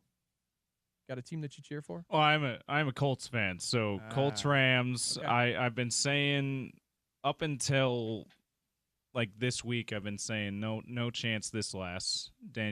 Daniel Jones being this good, and the Colts being this good, but I mean 3-0 kind of means something, right? Like 2-0, you can. That's what I was doing. I'm like, come on, you win. Anyone can win 2 games in a row, even though they beat a pretty good Broncos team in one of those games. This will be the big test, though, with the Rams, of course, home of the Rams on the network here. So we're excited about that from that perspective as well. But this will be the big test for Daniel Jones, Indiana Jones, Danny Dimes, and the Colts going up against a really good team in the Rams, who I sticking with my pick, even though they lost to the Eagles in the last second there. I think they're going to win the NFC. I think they're a Super Bowl team this year. I hope if so. Stafford stays healthy. I hope so. I'm taking my show on the road to Radio Row if that's the case. Yeah. I mean, we're going to San Francisco. Rams affiliates got to have a spot there, right? Come on. The only one west of like Vegas, I think, right? It's a big if Stafford stays healthy this east year. of Vegas, I should say. That is, if Stafford can stay healthy. I will say it is meaningful, James, that the Indianapolis Colts did not punt at all until last Sunday. That's incredible. In the National Football League. Yeah, and you should – I mean, that's where I was like, okay, I really need to start believing a little bit in this offense at the very least. Now, I'll say this. Dolphins look like they're terrible. Titans, we knew were going to be terrible. So maybe the only good team they've beaten is the Broncos now, and it's not like the Broncos are the greatest team in the league either. So I mean, like I said, this Rams game, if they can be competitive in this Rams game, the offense can still be as good as it is. That is probably going to be the signal for me, whether they win or lose, that okay, this offense is legit. I can believe in Daniel Jones as much as when he had his great year a couple of years ago. They win the playoff game. I was like, this is such fool's gold. Yeah. One time in 5 years, he's awesome, but it looks like he's back to that. Maybe Shane Steichen's just a better coach than Brian Daboll. I don't know. Or, you know what? Maybe it says a lot that the owner's on the sideline there with the headset with their clipboard out. And yeah. demands excellence from that football team. So there's that one. And Cowboys Packers is Sunday night football, right? I mean, Cowboys aren't good, but the Micah Parsons revenge game, that should be fun. Yeah, he said it's going to be painful to have to tackle and sack Dak Prescott. He's going to, though. Okay, Put Jerry out there. Put Jerry Jones at quarterback. I just want to see him. Do we not want to see Jerry Jones get speared by Micah Parsons? If that were the case, he wouldn't be saying it would be painful. It'd be painful for Jerry. Yeah. You'd be like, Michael, why are you hitting me so hard? Michael, stop. I don't know who Michael is. I'm going to hit you, though. Yeah, exactly. Michael. Yeah. Okay, going to the Colts. That's a very winnable division. You have Houston, who's struggling big time, and then we'll see how good Jacksonville is. But the Colts could host a playoff game. It's going to be a good NFL weekend, and it all starts tonight. You can hear all the action on Westwood One right here on ESPN 700 and 92.1 FM as that gets underway between the Arizona Cardinals and the Seattle Seahawks. Coming up next, the host, the namesake of this very program, Sean O'Connell, OC, is going to join us coming up here in just a couple of minutes, live from France as he gets ready to call the PFL Europe semifinals. We'll talk to him about that, the Hunter Andrews injury. We'll talk some Utah football and more. That all comes your way next right here on the Sean O'Connell Show. I'm Brice Larson. That's Jordan Bianucci. And you're listening to Utah's #1 sports talk on ESPN 700 and 92.1 FM.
1:30 on the dot. It's the Sean O'Connell Show as it rolls on down the tracks. Brice Larson in for Sean O'Connell alongside my partner in crime, Jordan Bianucci. If you don't know who we are, we're the host of Brice and Bianucci in the mornings from 7 to 10 a.m. over on 103.9 and 98.3 ESPN, The Fan. And we appreciate you being along for the ride with us. Stick around because we're going to do a little crosstalk later on in the program with one Porter Larson and Trevor Riley coming up in just a couple minutes. But right now, let's jump out to the ESPN 700 hotline and welcome in the namesake of the program. It's Sean O'Connell joining us live from France. How are things going across the pond, my friend? Bonsoir, je m'appelle. I don't know any French. Hey guys, how are you? Doing fantastic. Glad to have you along with us here. We've got some fights coming up here. You want to walk us through some of these fights that you're getting ready for? Yeah, man. PFL Europe semifinals. So these are the regional tournaments we do to feed into our global roster and our global league. And you can find it on ESPN Plus or on the PFL app. It's going to be fun. We got semifinals at bantamweight and at lightweight. There's a couple of rising stars. Polish kid named Jan Szaflowski, who's undefeated. An English cat named Connor Hughes, who's this is his third shot at a PFL Europe title, and something happened between last year's tournament and this one because he is just killing it right now. So it's going to be fun. It's early your time. I think the fights go live at 8 a.m. because of the time difference in Salt Lake. So, stream it after you get to work or before you get to work. Yeah, we'll pop you on this in the ESPN The Fan studio when we get underway on 103.9 and 98.3 tomorrow morning. But what's the support like in Europe for PFL, and how does it compare to the support for Professional Fighting League here in the United States?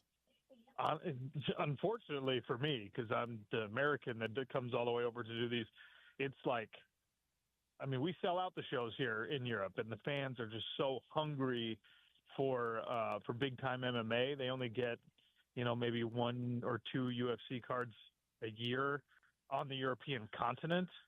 So anytime that they have an opportunity to support the PFL, they show out, and they're crazy. They're loud. I think you guys probably have some sense of how insane sports fans are in general over here, the hooliganism and all that stuff with the football teams, the soccer teams, and they carry that over to everything they do. So it's pretty awesome to be here and to see it, and it's very tribal in that the guys from Belgium have a bunch of fans waving the Belgian flag, and you've got the English guys all waving the English flag and stuff. It's really, really neat. That energy is incredible. And hopefully we can build it to being like that in the United States at some point. Sean, is there one country over there that really produces great fighters, or are they pretty spread out? It's pretty spread out now. Thankfully, there's a thriving MMA scene in most of Western Europe. But the Polish fighters have done particularly well on the international stage. Ireland has obviously produced some big-time talent, including like the most famous MMA fighter on the planet. And England has a long history of great combat sports that was focused on boxing for a long time and is now shifting a little bit, or has shifted over the last couple of decades, to where they split between boxing and MMA. So we get a lot of good British athletes. But, we've got an Italian kid fighting tomorrow night who's really, really good. We've got a Spanish kid fighting tomorrow night that is insanely large for the lightweight class. He's like 6'2" and only weighs 155 pounds. So, yeah, every country is kind of like staking its claim in producing some good talent these days, which is nice to see. What's been your favorite part of just being in France so far? Obviously, you haven't been in France for too long, but what's been your favorite part of being in France? Well, look, guys, you probably know what a foodie I am, and they take their food very, very seriously over here. So even if you're not eating French food, but you're going to like a kebab place, or you're getting some Turkish food or whatever, there's authentic influence from all over the world in the French cuisine landscape, and you do not survive if you're a bad restaurant in France. So that's been my favorite part, because I'm a glutton and I'm disgusting and all I care about is food. What's the best place that the PFL has sent you to do some fights? What's your favorite place that they've sent you out to? Oh, man, Berlin was amazing. We did that one a few years ago. You and I have talked about this before, but I'm very, very partial to Africa and to. We went to Cape Town earlier this year. That probably takes the cake for me, just because it's one of my outside of the United States. It's probably my favorite city I've ever been to in the world. So Cape Town earlier this year, right now is in pole position. What's the best food city you've ever been to? Ooh, man, it's a good question. Dubai was pretty incredible, and we're going there again next week. So I'm very much looking forward to that. And surprisingly, this one actually beats Dubai. Cardiff, Wales. Really? I had two of the best meals of my life in Cardiff, Wales when we went there a couple years ago. So, yeah, I'm going to go with Cardiff. You know his name. It's Sean O'Connell. You recognize his voice on his own program here for a couple more minutes. Sean, I do have to ask you about Utah football, though. We've been trying to talk the Utah fans off the edge of the cliff here for the last couple of hours, trying to assure them that this weekend it's going to be okay. But with the injury news of Hunter Andrews and other things that are coming down the pipeline, what's your feeling right now of this Utah football team, and where are you at with them? Just in general terms, how do you feel about Kyle Whittingham's squad right now? Well, look, I think they're still a good football team. I think that they underperformed drastically last week in a really bad spot to underperform. And so I understand the angst. I understand the frustration of the Utah football fan right now, but it's way too early to be jumping off the bandwagon. And, people are also traumatized by what happened with the injuries and injury reporting in these last couple of seasons.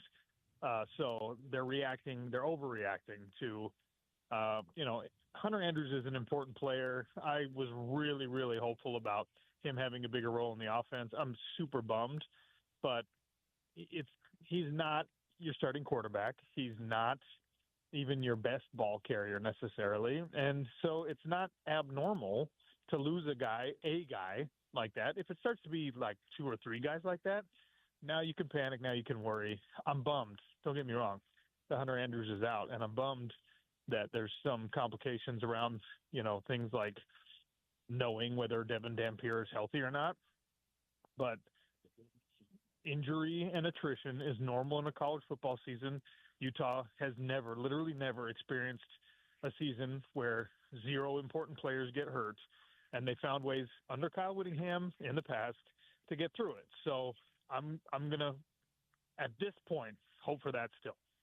Kyle Whittingham has continually stressed this about his football team this year. Obviously, the big play down the field in the passing game is just not there right now.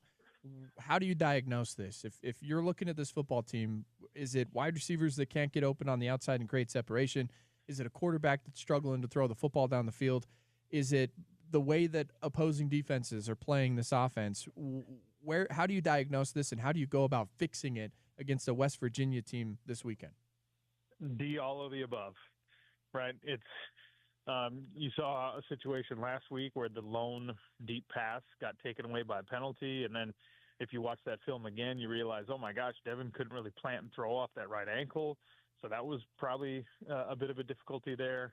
And we saw that with Cam Rising, if people remember, in the Arizona State game last year.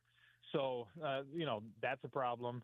And look, all respect to every wide receiver that has come through the University of Utah football program. It is just not a strength. It really never has been, but certainly not in the Kyle Whittingham era. There has not been great, nationally elite wide receivers.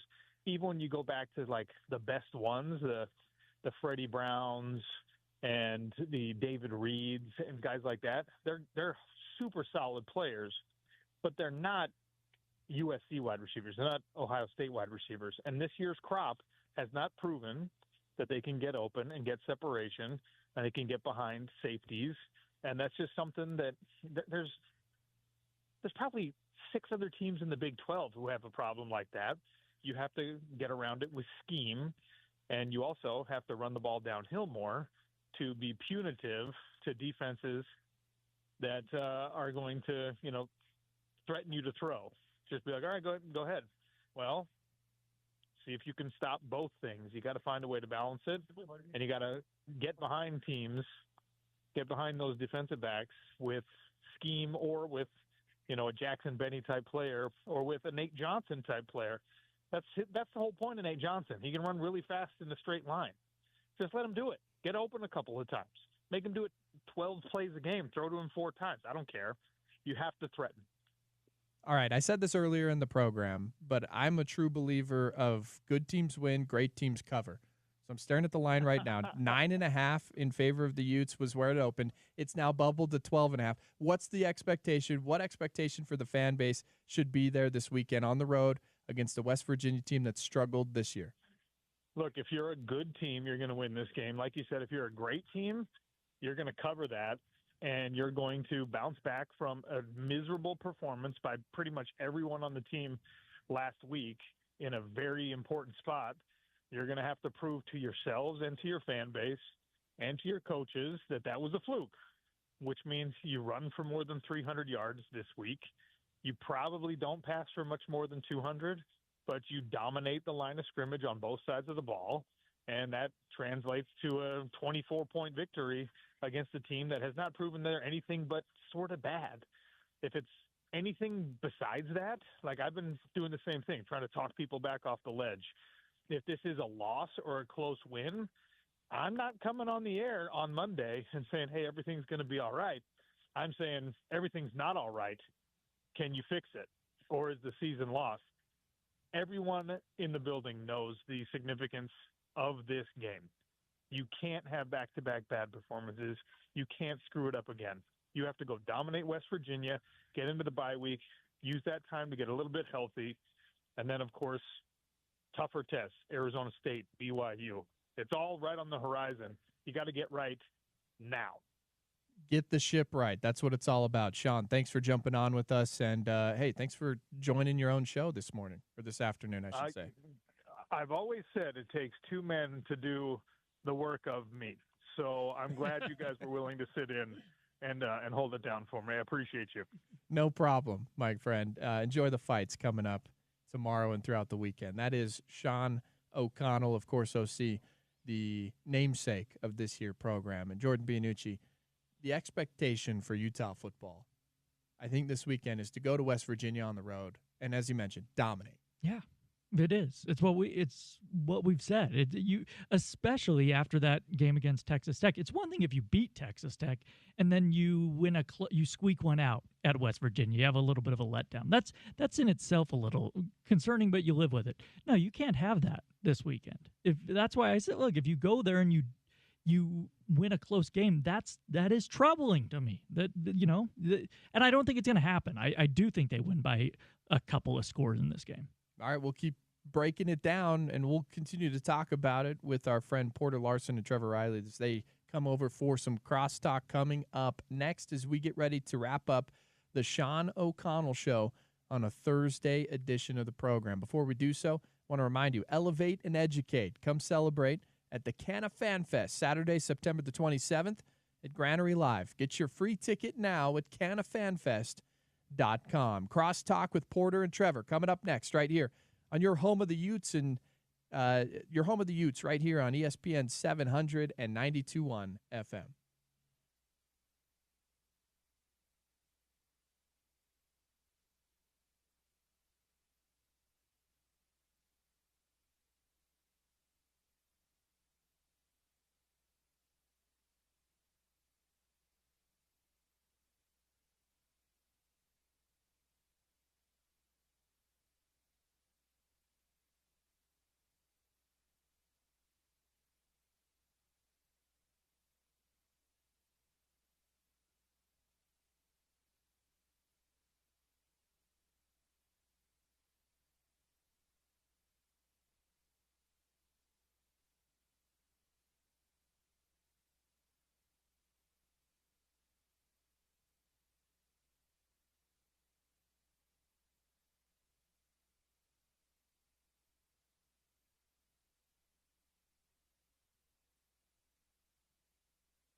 Phenomenal song choices all afternoon long from one James Peterson.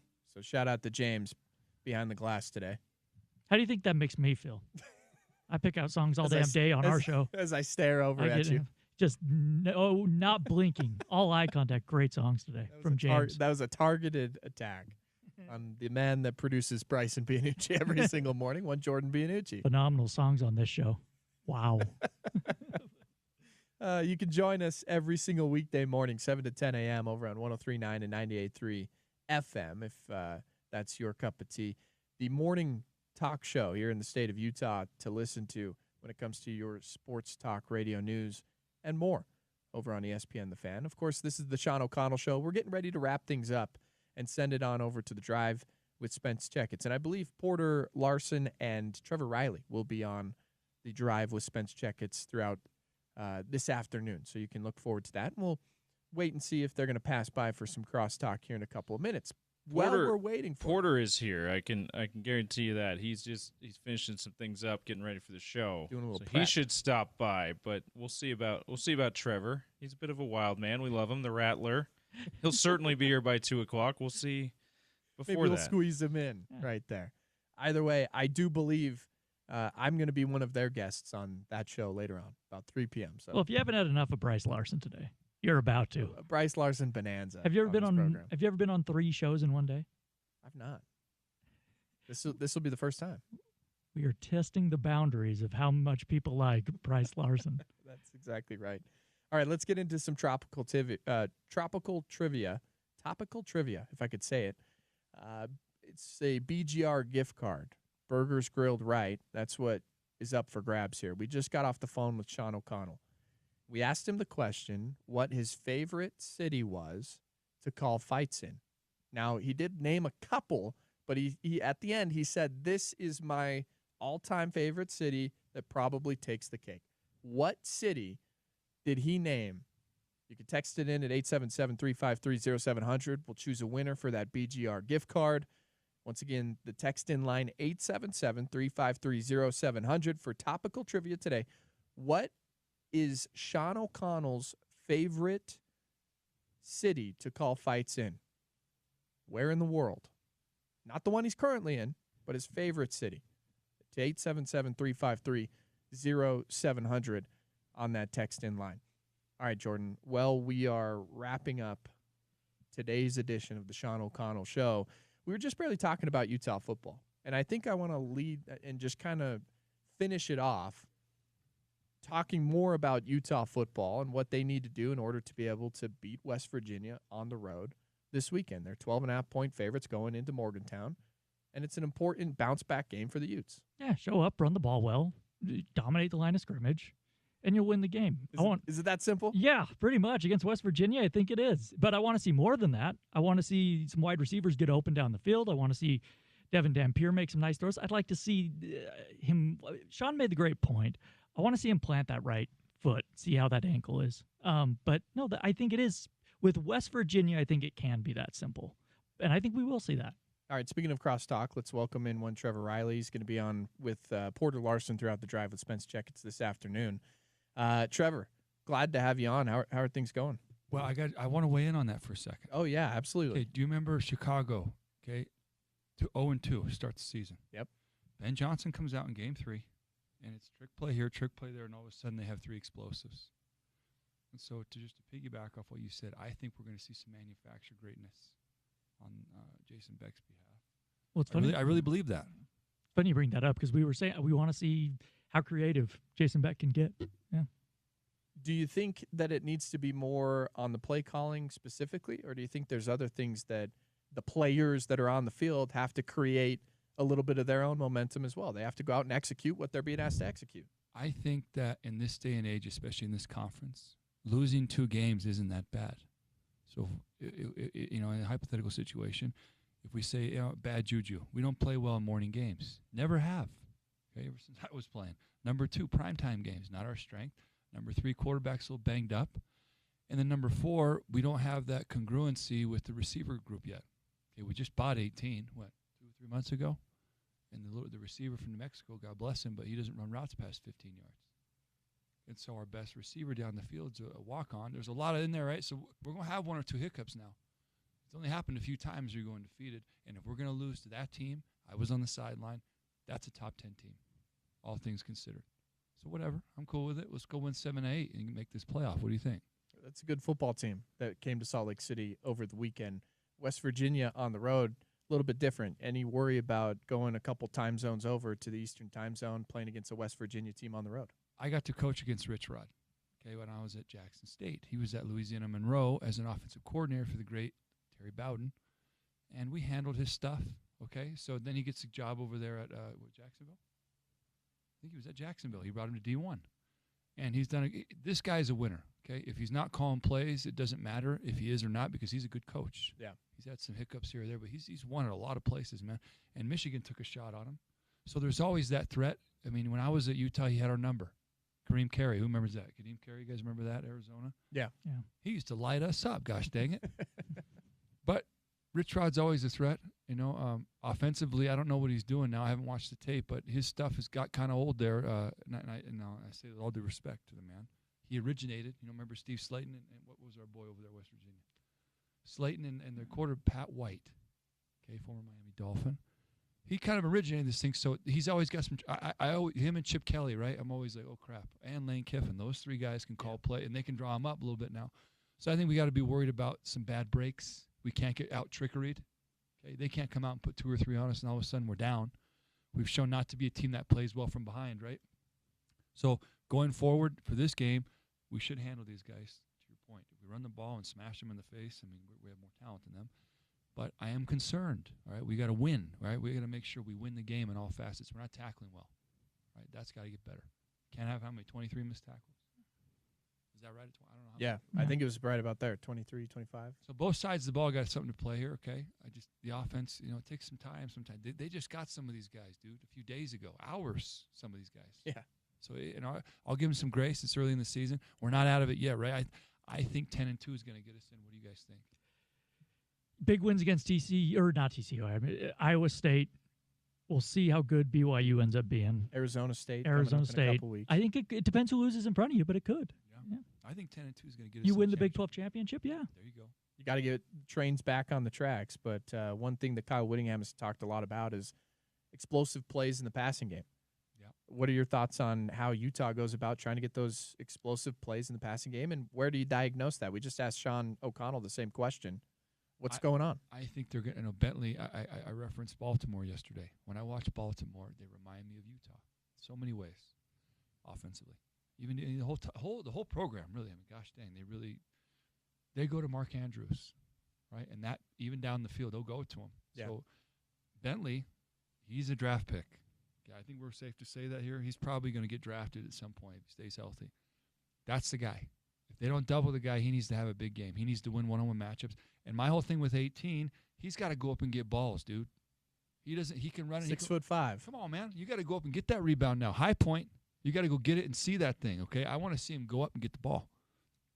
Should be a 75-25 ball, not a 50-50. You know what I'm saying? When you're that, I mean, I'm that tall. I can go up and get it. Relative to where I'm at, when I go to the rec center, I still can go get rebounds, okay? When you're that size, I'm expected to be a center in my life, okay? He needs to be a big receiver that goes down and makes some plays, gosh dang it. A little bit of physicality. That's exactly right. And another thing that Whittingham mentioned in his press conference was running the ball up the middle. Instead of going too much sideline to sideline, he said, let's run it through between the tackles. I think you're going to see an added emphasis this weekend against West Virginia. I'm betting one gets 20 carries. You want to bet on that over-under? He's going to take 20 touches. 20 touches? I just think that he's the guy, dude. Even though he fumbles, right? If you want to get a guy that can get you 5 a carry consistently, I think it's that kid. Give him 20 carries and see what happens. All right. Okay, we'll see if that happens or not. Mr. Trevor Riley, I believe I'll be speaking with you coming up here at about 3 p.m. on the Drive with Spence Checketts, so we'll talk here in a little bit. But that's coming up your way next. Porter Larson alongside Trevor Riley. We appreciate you joining us for today's Sean O'Connell Show. That's Jordan Bianucci. We'll be back same time, same place coming up tomorrow, and we'll take you into a Football Friday and get you ready for a weekend of a lot of football. Appreciate you joining us here on Utah's #1 sports talk, ESPN 700 and 92.1 FM.